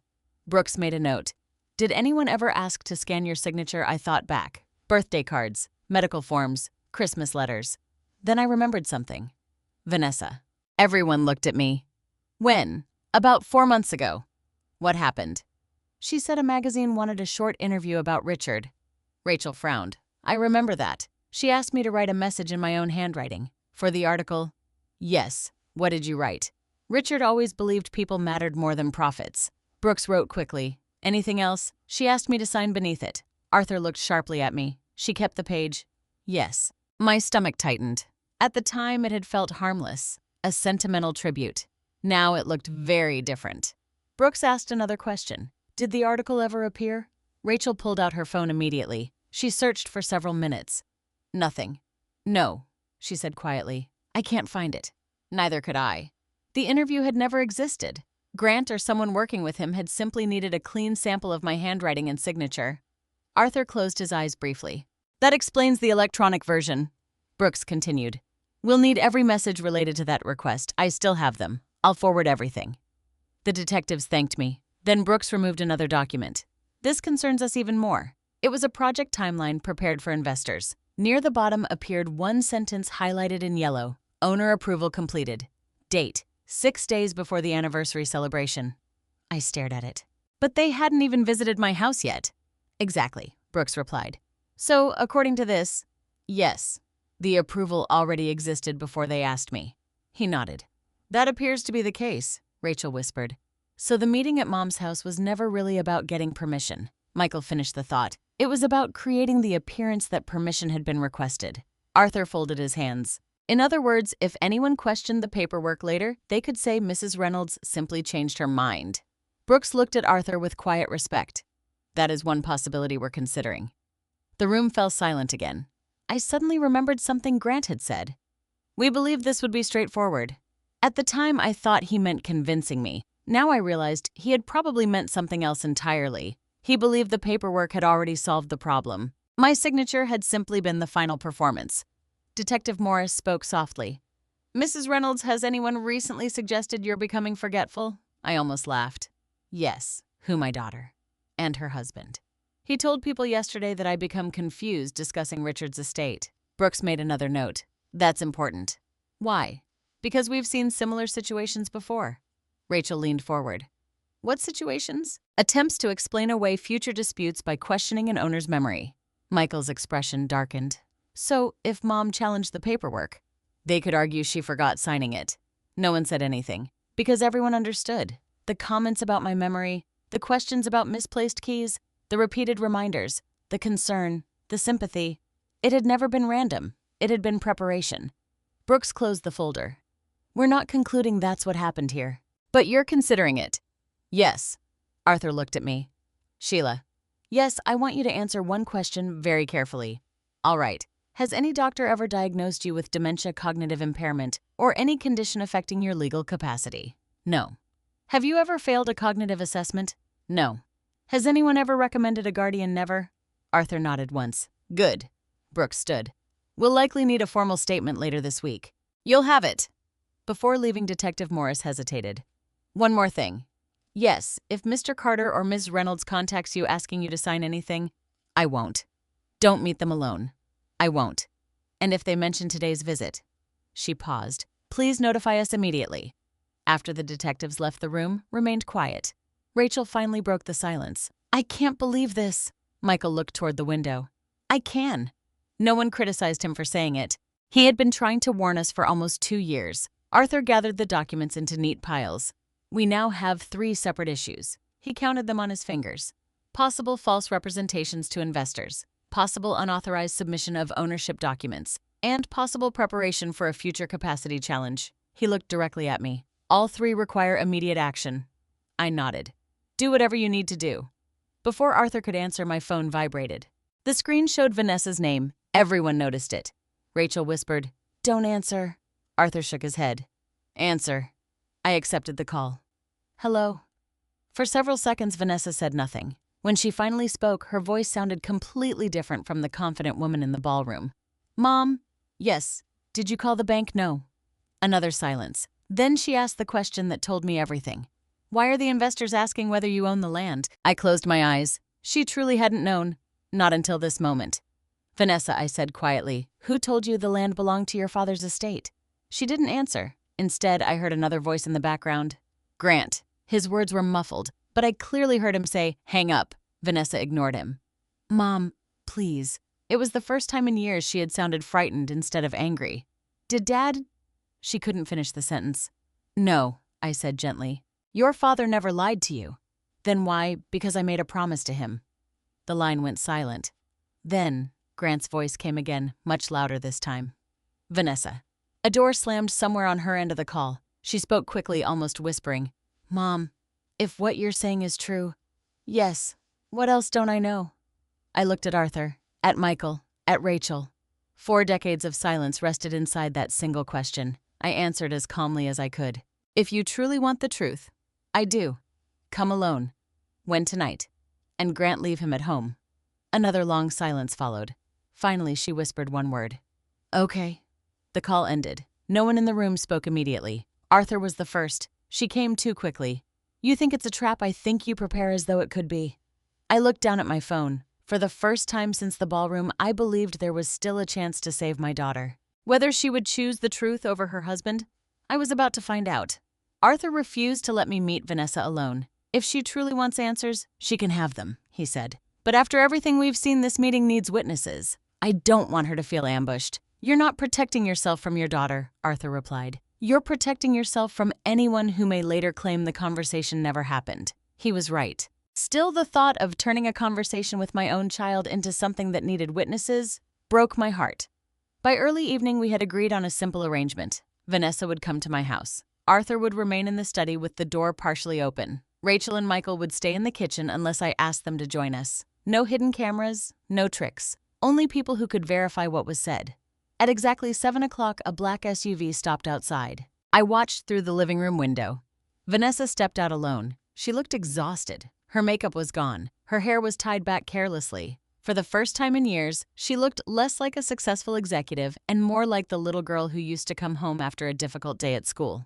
When I opened the front door, neither of us spoke. She walked inside slowly. Her eyes moved around the living room. Everything looked exactly as it had when Richard was alive. His favorite armchair, the grandfather clock, the framed family photograph above the fireplace. Finally, she looked at me. Is it true I knew exactly what she meant? Yes. You own the land, yes. The company I hold the controlling voting shares. She stared at me. No. I walked to the coffee table and placed Arthur's certified copies in front of her. You don't have to believe me. You can read them. She picked up the deed first. I watched her eyes move across every line. Then she turned to the shareholder agreement. The color slowly disappeared from her face. This, she swallowed. This can't be right. It is. Dad never told me. No. You never told me. No. Why I sat across from her? Because I promised your father. She looked almost angry again. A promise, yes. You let me believe. Her voice cracked. You let me believe you had nothing to do with the business. I let everyone believe it. Why I looked toward Richard's photograph. Because your father spent years believing he had failed us. I told her everything. Not quickly, not dramatically. I described my inheritance, the unpaid payroll, the negotiations with the bank, buying the Ashley River property, Arthur's legal advice, Richard's request that we keep the arrangement private. Vanessa interrupted only once. You're saying Grandpa's inheritance saved Reynolds' development? Yes. And Dad agreed to protect your ownership? Yes. Then why didn't he ever tell us? I smiled sadly. Because every year that passed, it became harder. She looked down at the papers again. I called you worthless. Yes. I said you built nothing. Yes. She couldn't finish. For the first time since she was a child, I watched my daughter cry without trying to stop herself. I didn't know. I know. No. She shook her head violently. You don't understand. Help me understand. She wiped her eyes. Grant showed me copies of Dad's estate planning. What copies? He said everything significant had passed into the family estate after Dad died. Did you ever verify that number? Why not? Because... She laughed bitterly at herself. Because I trusted my husband. Silence filled the room. Then she asked the question I had been waiting for. Did Grant know? Yes. She froze. How can you be sure? Arthur received requests for ownership records over a year ago. She stared at me. He knew? Yes. He knew the land wasn't Dad's? Yes. He knew you controlled the company? Yes. Her breathing became uneven. No. Yes. She stood abruptly and began pacing. No, he wouldn't. Then she stopped. Her expression changed. Not because she believed me, because she remembered something. Last winter. What happened? He asked whether you still met with Arthur. I nodded. He wanted to know if you ever discussed the company. What did you tell him? I said no. She covered her mouth. Oh, God. What? He wasn't making conversation. No. He was checking whether you knew. I remained silent. She continued, thinking aloud. He always handled the legal meetings, the financing, the investors. He told me not to worry about paperwork because he understood development. She looked at me with genuine horror. I never actually saw the ownership records. No, I only saw summaries. I asked quietly, prepared by whom? Her answer came almost immediately. Grant. The room became still. She sank slowly back onto the sofa. I've been defending him. Yes. I accused Michael. Yes. I treated Rachel like she was overreacting. Yes. And yesterday. She looked at me with tears running freely. I humiliated my own mother because I believed a lie. Before I could answer, Arthur stepped quietly into the room. Vanessa looked startled. I didn't know you were here. I know. He sat down calmly. I heard enough. She looked embarrassed. You think I'm a terrible person? Arthur surprised her. No. She frowned. No, I think you've made terrible decisions. He paused. That is different. She lowered her eyes. Arthur placed another document on the table. I need to ask you something important. All right. Did you personally submit any ownership documents to Atlantic Coastal Bank NUM? Did you electronically sign anything in Sheila's name? No. The answer came instantly. Arthur believed her. So did I. Did Grant? She hesitated. I don't know. That isn't what I asked. She closed her eyes. I didn't see him do it. But he had access to everything. What everything? My office, my laptop, the shared project files, my email. She looked as though another realization had struck her. My signature. Arthur waited. He has my electronic signature too. How we share document software. She suddenly stood again. My laptop. What about it? I left it at home. She grabbed her phone. I need to check something. She called Grant. No answer. Again. Straight to voicemail. She opened an application that showed the location of shared family devices. Her face drained of color. He's gone. What do you mean, his phone? She turned the screen toward us. The location is moving. Where she zoomed in, the blue dot traveled along Interstate 26, heading west, away from Charleston. Rachel walked into the room. What happened? Vanessa looked at all of us. He's leaving. Michael entered behind Rachel. Leaving with my laptop. Arthur stood immediately. Does that laptop contain project records? Yes. Financial files? Yes. Emails? Yes. Electronic signatures? Vanessa whispered. Yes. Arthur reached for his phone. We're calling the detectives. As he stepped into the study, Vanessa remained standing in the middle of the living room. She looked completely lost. I kept asking why he wanted me to sign everything so quickly. She laughed once through her tears. He always said developers worked under pressure. She looked toward me. It wasn't pressure. No, it was a deadline. Yes. She slowly sank into Richard's old armchair. the chair he had occupied hundreds of evenings after work. She rested her head in her hands. I destroyed my family. I walked over and knelt beside her. No. She looked up. You helped break it. She closed her eyes. But you still have a choice about what happens next. Before she could answer, Arthur returned. The detectives are on their way. He looked directly at Vanessa. They have one instruction. What? If Grant contacts you? Yes, keep him talking. Vanessa stared at her silent phone. For the first time since she married him, she realized the man she had trusted with her future might now be running from the truth. And somewhere on a highway outside Charleston, Grant Carter was driving away with a laptop that could either destroy him or finally reveal everything. The detectives arrived less than 20 minutes later. This time, they did not come to ask questions. They came with urgency. Detective Brooks spread a highway map across my dining room table. Mrs. Reynolds, we need every detail you can remember about Grant's vehicle, Vanessa answered before I could. Black Range Rover, South Carolina plates. He always carries 2 phones, Brooks wrote quickly. Does he have family outside the state? Number, any vacation homes? Number, business partners? Vanessa hesitated. Hawthorne Capital has offices in Charlotte. Michael immediately looked up. He's heading toward North Carolina. Brooks nodded. Possibly. Detective Morris turned toward Vanessa. Does the laptop require your password? Yes. Would Grant know it? She closed her eyes. Yes. Did you ever share it? He insisted we shouldn't keep secrets from each other. No one commented. The sentence explained far more than she realized. Arthur handed Brooks copies of the shareholder agreement and the deed. These establish Mrs. Reynolds' ownership. Brooks glanced through them. This changes the investigation. How, I asked. If someone knowingly represented different ownership while seeking financing, the matter becomes considerably more serious. Vanessa whispered, "Oh my God." She finally understood that this was no longer only about family betrayal. Banks, investors, property records, electronic documents. Everything had moved beyond our living room. Brooks looked at her. Ms. Carter. She slowly raised her head. We need your complete cooperation. You'll have it. I need you to think carefully before answering. All right. Did Grant ever ask you not to read certain documents? Yes. How often? She gave a sad smile. Almost every time. What reason did he give? He said legal language overwhelmed me. Rachel looked at her in disbelief. You believed that? Vanessa nodded weakly. I designed buildings. He handled contracts. I thought we each had our strengths. Michael spoke quietly. He made sure they stayed that way. Vanessa didn't argue, because she knew he was right. Brooks continued. Did he ever ask you to sign blank pages, number signature pages without complete attachments? Vanessa's face tightened. Yes. How many? I don't know. More than 5, yes. More than 10. She swallowed. Yes. The room fell silent again. Arthur looked toward me. Sheila. Yes. I think it's time. I knew what he meant. The truth Richard and I had hidden for 4 decades could no longer remain inside this house. Time for what Vanessa asked. To tell everyone. She looked confused. The investors? Yes. The employees? Yes. The family? Yes. She stared at me. You're really going to reveal everything? I should have done it years ago. Tears filled her eyes again. If you had... She stopped. If I had, I might have become a different person. I reached across the table and held her hand.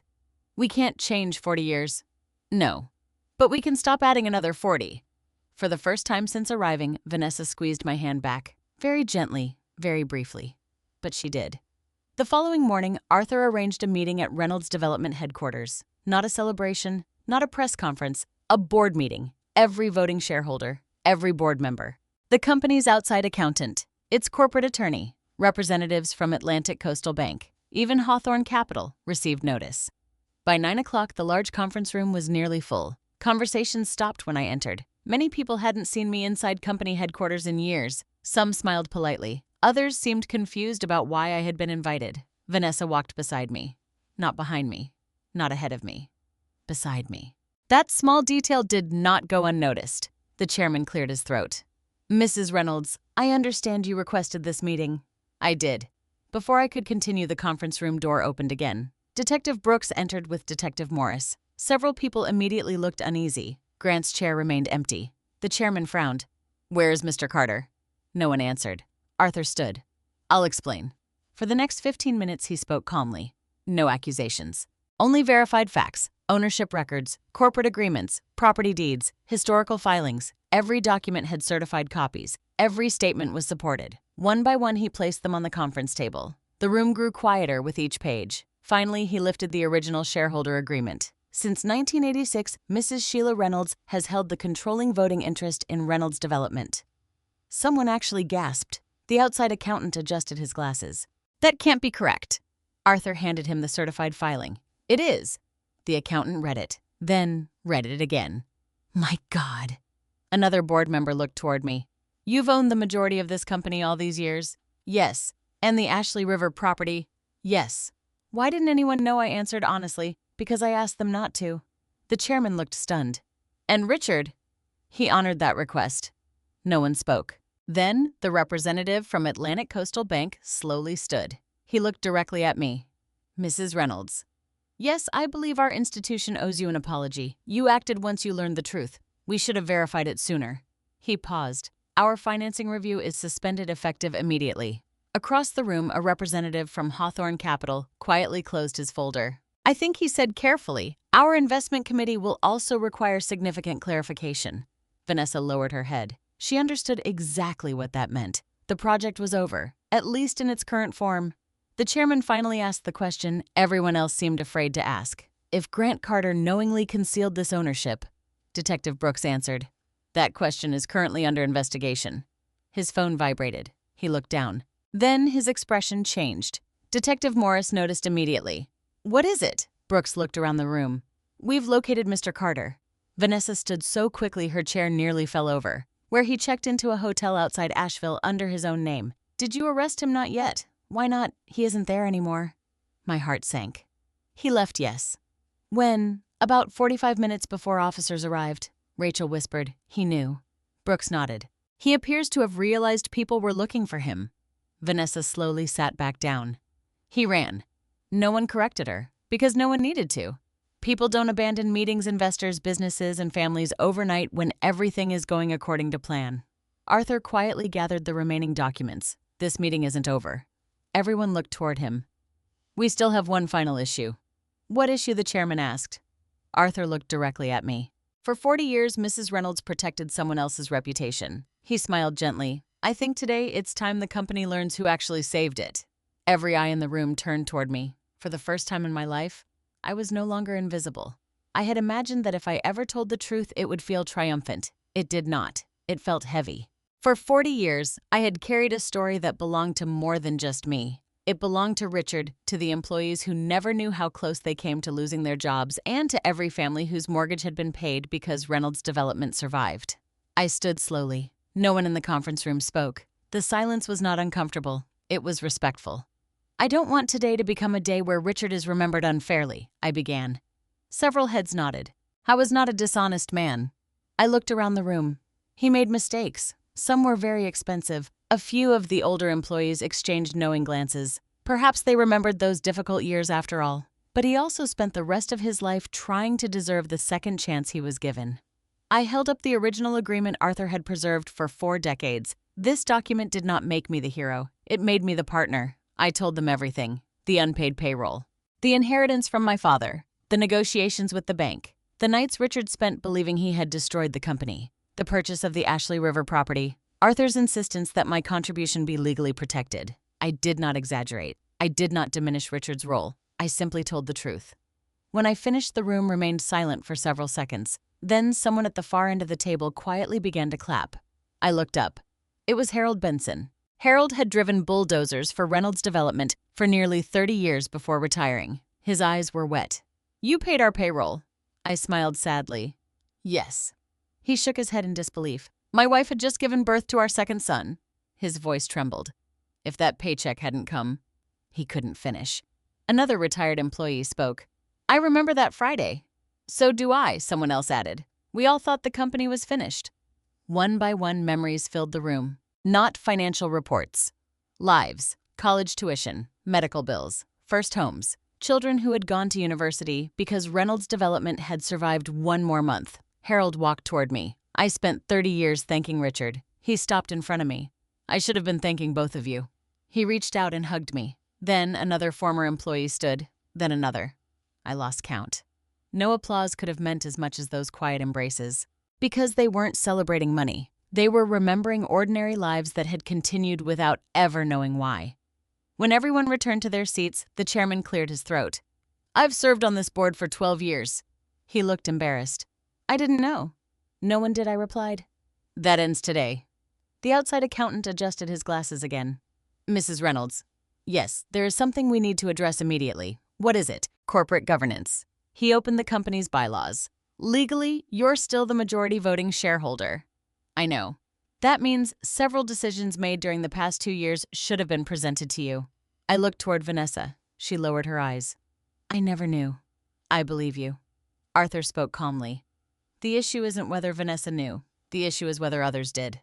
Detective Brooks made another note. Every new fact seemed to expand the investigation. The chairman continued. "Until these matters are resolved, I recommend suspending every development project connected to Grant Carter." No one objected. "I also recommend appointing an interim oversight committee." Again, no objections. Finally, he looked at me. "Mrs. Reynolds, as majority shareholder, the final decision belongs to you." Every face turned toward me. 40 years earlier, I would have quietly deferred to Richard. 20 years earlier, I would have asked someone else to decide. Even a week earlier, I might have avoided the responsibility. Not anymore. I approve both recommendations. The chairman nodded. Motion carried. Vanessa slowly raised her hand. "I have one request." Everyone looked at her. "I resign as project director for the Carter Heritage House." Her voice was steady. "I also request an independent audit of every document I signed during the past 3 years." The room became quiet again. One board member asked gently, "Are you certain?" She nodded. "If Grant lied to me." She paused. "I need to know everything. And if he didn't." She closed her eyes briefly. "Then I need to know that too." Arthur looked at her with approval. "That is the correct answer." The bank representative spoke next. "Atlantic Coastal will cooperate fully. So will Reynolds Development." "So will I," Vanessa said. Just then, Detective Morris received a text message. She showed it to Brooks. He read it quickly. Then he looked at Arthur. "We recovered the laptop." Vanessa stood immediately. "You did, yes. Where it was abandoned inside the SUV." My heart lifted for the first time all day. "What about Grant?" Brooks shook his head. "He wasn't with it. So he escaped, for now." The room fell silent. Morris continued. "Our digital forensics team already has the computer." Vanessa sat down slowly. "He left everything behind." Arthur nodded thoughtfully, which usually means one of two things. What I asked. "He believes the files no longer matter." He paused. "Or he believes someone else has already copied them." That possibility chilled every person in the room.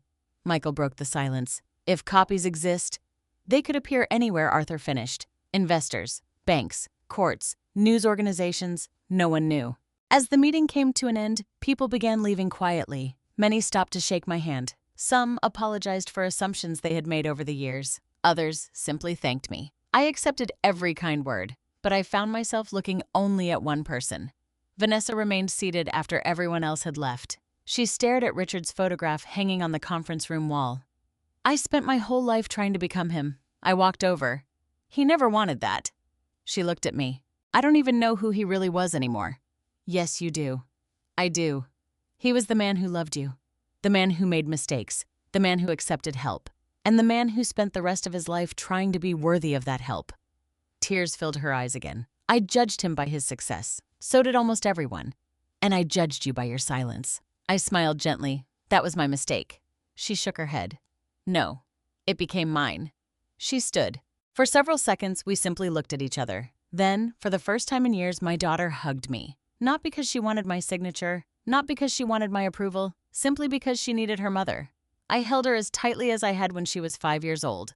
Outside the conference room, Detective Brooks appeared in the doorway. "Mrs. Reynolds." "Yes, our forensic team just made an interesting discovery." "What did they find?" He looked at Vanessa before answering. "Your husband's laptop contains a folder labeled..." He glanced down at his notes. "Final family transition plan." Every warmth from the reunion disappeared, because whatever was inside that folder, Grant had believed it important enough to name it as the final step, and we were about to discover exactly what he had planned for all of us. The conference room had nearly emptied when Detective Brooks asked us to remain. Only 6 people stayed behind. Arthur, Rachel, Michael, Vanessa, the 2 detectives, and me. Brooks connected a secure laptop to the large screen at the end of the room. "This is not the original device," he explained. Our forensic team created a forensic copy, so the evidence remains untouched. Arthur nodded approvingly. Proceed. A single folder appeared on the screen. Final family transition plan. Vanessa covered her mouth. I've never seen that. Brooks clicked the folder open. Inside were dozens of files.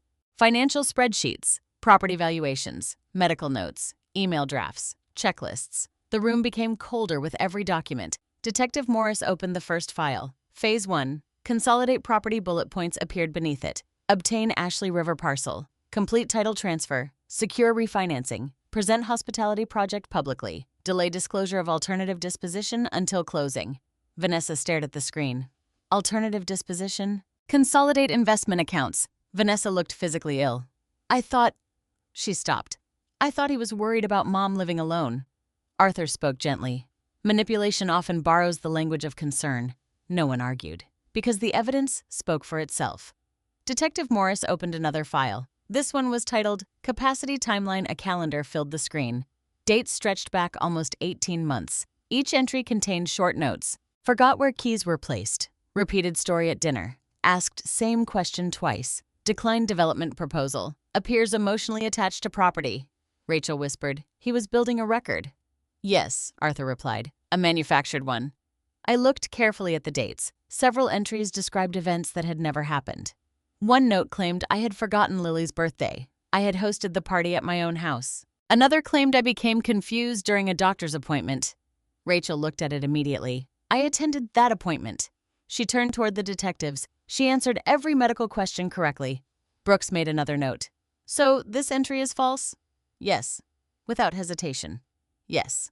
The next document was worse. Its title read, Communication Strategy. Grant had written instructions for himself. If challenged, remain calm. Refer to Sheila's recent confusion. Allow Vanessa to express concern first. Avoid direct accusations. Recommend professional evaluation only after resistance increases.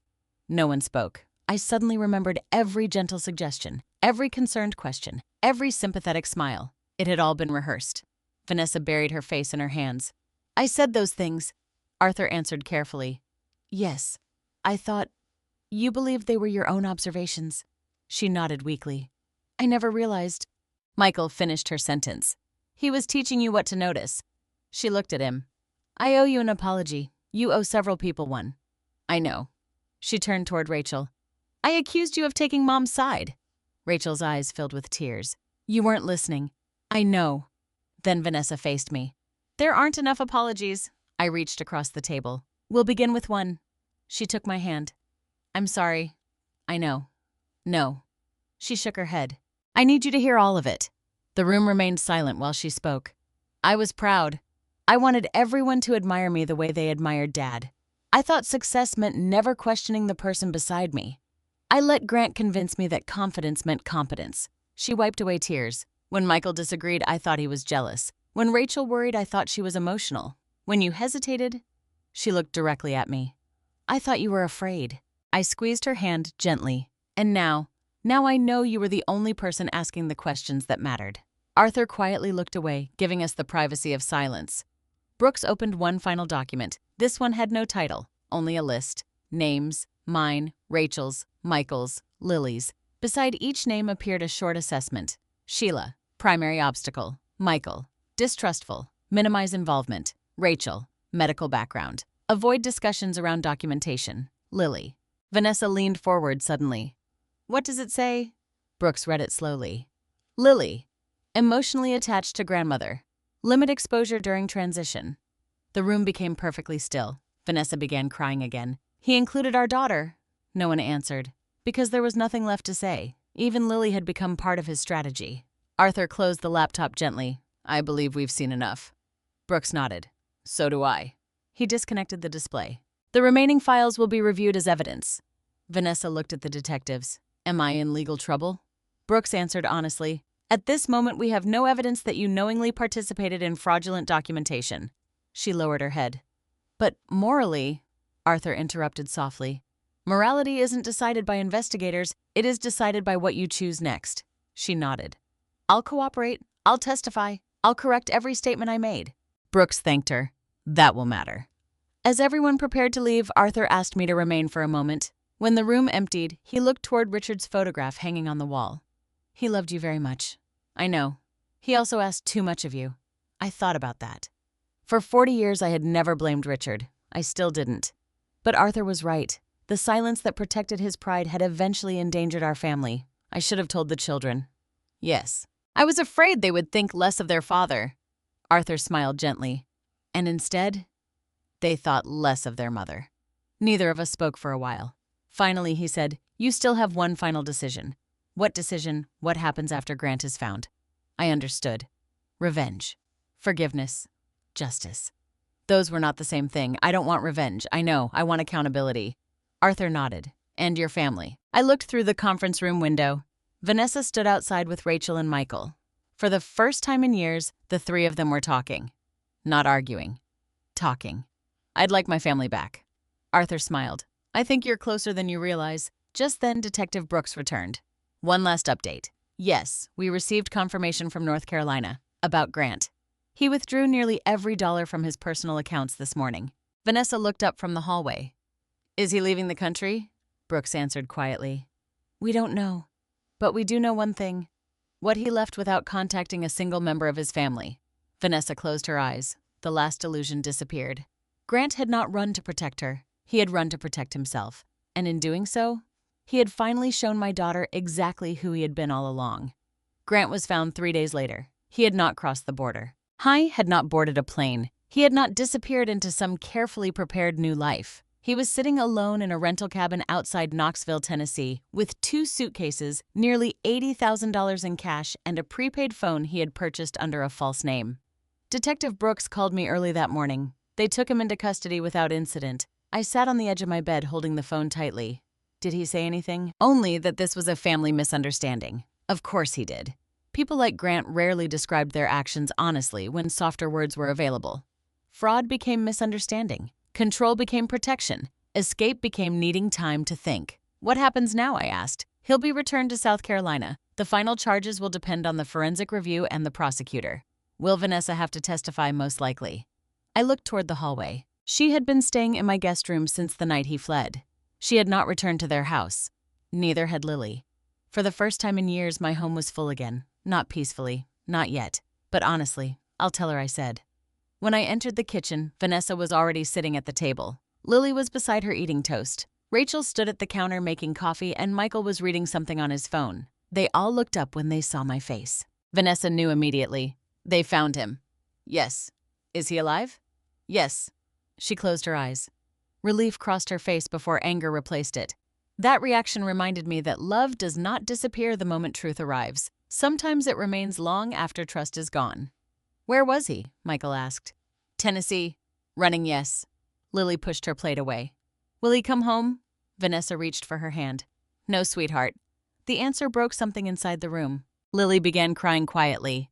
Vanessa pulled her close, and for several minutes, no one tried to explain what could not be made simple. Grant was her father. That truth existed beside everything he had done. I would not ask Lily to hate him in order to love me. When she finally went upstairs, Vanessa remained at the table. I need to tell her everything someday. Someday, I agreed, but not all at once. She nodded. I don't know how to be honest without destroying her. You tell the truth in pieces she is old enough to carry. Vanessa looked at me. Is that what you should have done with us? The question was painful. Yes, she lowered her eyes. I'm sorry, so am I. That morning, Atlantic Coastal Bank formally rejected the Carter Heritage House financing application. Hawthorne Capital withdrew from the project. Reynolds Development suspended every contract connected to Grant's companies. The independent audit began before noon. What it found took months to organize. Grant had moved money between companies without proper disclosure. He had used Vanessa's electronic signature on documents she had never read. He had overstated property ownership to investors. He had created drafts of guardianship petitions based on fabricated observations. And he had submitted my electronic signature as preliminary authorization for land I had never agreed to transfer. The criminal case did not depend on my feelings. That mattered to me. I did not have to choose between being a mother and demanding justice. Evidence made the choice clear. Grant eventually pleaded guilty to multiple financial and fraud-related offenses rather than face a public trial. The sentence did not restore every dollar. It did not repair Lily's relationship with her father. It did not erase the ballroom. But accountability was never meant to erase the past. It was meant to stop the damage from continuing. Vanessa filed for divorce. She resigned temporarily from Reynolds Carter Interiors and spent months helping auditors separate her legitimate design work from Grant's financial schemes. Several clients left. The business lost contracts. Her name appeared in newspapers for reasons she had never imagined. For a woman who had built her identity around admiration, public disgrace was a brutal consequence. I did not rescue her from it. That was one of the hardest lessons I had to learn. Love is not the same as removing consequences. Sometimes love means standing beside someone while they face what they have done. Vanessa issued a public statement correcting the false claims made at the anniversary celebration. She acknowledged that the Ashley River land had never belonged to her father's estate. She admitted that I had been the majority owner of Reynolds Development for decades. Then she wrote something I did not expect. My mother's silence allowed others to misunderstand her contribution, but my cruelty was my own choice. I spoke without knowledge, and I caused harm that no apology can instantly repair. She read the statement at a company meeting, in the same ballroom where she had called me worthless. This time, there were no chandeliers glowing above a celebration, no investors applauding, no champagne, only employees, family members, and the truth. When she finished, she turned toward me. "Mom, I said you had built nothing." Her voice trembled. "The truth is that everything I was proud of stood on something you saved." The room was silent. I cannot take back what I said. She looked directly into my eyes. But I can spend the rest of my life refusing to become the person who said it. I stood and walked toward her. For one moment I remembered the first ballroom, the folder, the pen, Grant's pale face, Vanessa's voice cutting through the room. Then I looked at the woman standing before me now. Not innocent, not unchanged, but accountable. "I forgive you," I said. She began to cry. I held up one hand gently. "Forgiveness does not mean we pretend it never happened. I know. It means I will not carry hatred while you do the work of rebuilding trust." She nodded. "I'll do the work." And she did. Not perfectly. There were difficult conversations, moments when she became defensive, days when I remembered her words and needed distance. Healing was not a single embrace. It was a long series of honest choices. Michael returned to Charleston more often. He and Vanessa did not repair their relationship immediately, but she apologized without asking him to comfort her. Rachel stopped trying to remain neutral and began saying what she truly believed, even when it made the room uncomfortable. Lily spent many afternoons in my kitchen. One day, she found my old yellow accounting notebook in a box of Richard's things. "Is this where it started?" she asked. "Yes." She turned the fragile pages carefully. Numbers covered every line. Payroll calculations, material costs, names of employees, evidence of a life no newspaper had ever recorded. "Why didn't you put your name on anything?" she asked. I smiled. I thought the work mattered more than the credit. Did it? Yes. Then I added, but that does not mean the truth should disappear. The board of Reynolds Development later voted to rename its Employee Assistance Fund. They called it the Sheila Reynolds Family Security Fund. I protested. They ignored me. Harold Benson spoke at the dedication. He told the story of the paycheck that arrived after his second son was born. By the time he finished, half the room was crying. The Ashley River property remained in my name. I did not build Vanessa's hotel. I did not sell it to Hawthorne Capital. Instead, I placed the land into a protected family trust with clear rules. No single person could mortgage or sell it. Any future development would require independent review, full disclosure, and approval from all three of my children. Not because I trusted everyone completely, because good systems should not depend on perfect trust. Several months later, Vanessa brought me a new set of plans, a smaller project. A community of affordable senior cottages surrounded by gardens, walking paths, and a medical center. No luxury ballroom. No private investors hiding exit strategies. She placed the folder on my kitchen table. Then she sat across from me. "I don't want you to sign anything today." I looked at her. No. I want Arthur to review it first." For the first time, we both laughed. It was a small sound, but it felt like a beginning. I opened the folder. On the first page, beneath the project title, was one sentence. Inspired by the woman who taught us that dignity should never depend on age, money, or public recognition. I looked at Vanessa. "You wrote this." "Yes. Is it about me?" She smiled through tears. "It always should have been. For most of my life, I believed love meant giving without asking to be seen. I believed silence was humility. I believed protecting my family required hiding every sacrifice that might make someone else feel smaller. I was wrong. Love should be generous, but it should not require erasing yourself. Silence can preserve peace for a while. It can also create a space where lies grow stronger than truth. My daughter once called me worthless in front of everyone. For years, I might have accepted that pain quietly. But the hidden truth I finally revealed was not only that I owned the land. It was not only that I controlled the company. The deepest truth was that my worth had never depended on whether Vanessa recognized it. Neither does yours. The deepest lesson in Sheila's story is that our worth does not disappear simply because someone fails to recognize it. For years, she believed that love meant sacrifice without acknowledgement, patience without boundaries, and silence, even when the truth mattered. She protected her husband's pride, supported her children, and carried the weight of an entire family's success without asking for credit. But silence, even when born from love, can sometimes allow false stories to grow. Many people spend their lives giving quietly. They raise families, save businesses, care for aging parents, hold homes together, and make sacrifices no one sees. Over time, others may begin to mistake their kindness for weakness or their humility for a lack of value. Sheila's journey reminds us that there is nothing selfish about speaking the truth, protecting what we have earned, or refusing to let others erase our contribution. Forgiveness is another powerful lesson from this story. Sheila forgave Vanessa, but she did not pretend the betrayal had never happened. Real forgiveness does not remove consequences. It does not demand immediate trust or excuse cruelty. It means choosing not to let anger control the rest of our lives while allowing the person who hurt us to take responsibility and prove that they have changed. The story also teaches us that love should never require us to surrender our dignity. Healthy families are not built on blind obedience or hidden sacrifices. They are built on honesty, accountability, respect, and the courage to ask difficult questions. Good boundaries do not destroy love. They protect it from manipulation. Most importantly, your value is not decided by your children, your spouse, your bank account, your job title, or the applause of a room full of people. Your worth exists even when no one thanks you, even when your sacrifices are forgotten, and even when someone tries to make you feel invisible. Have you ever felt unappreciated or underestimated by someone you loved? Share your thoughts and personal experience in the comments. Your story may give another viewer the strength to stand up for themselves. And if this story touched your heart, please subscribe to the channel and join us for more emotional family stories about truth, courage, healing, and second chances.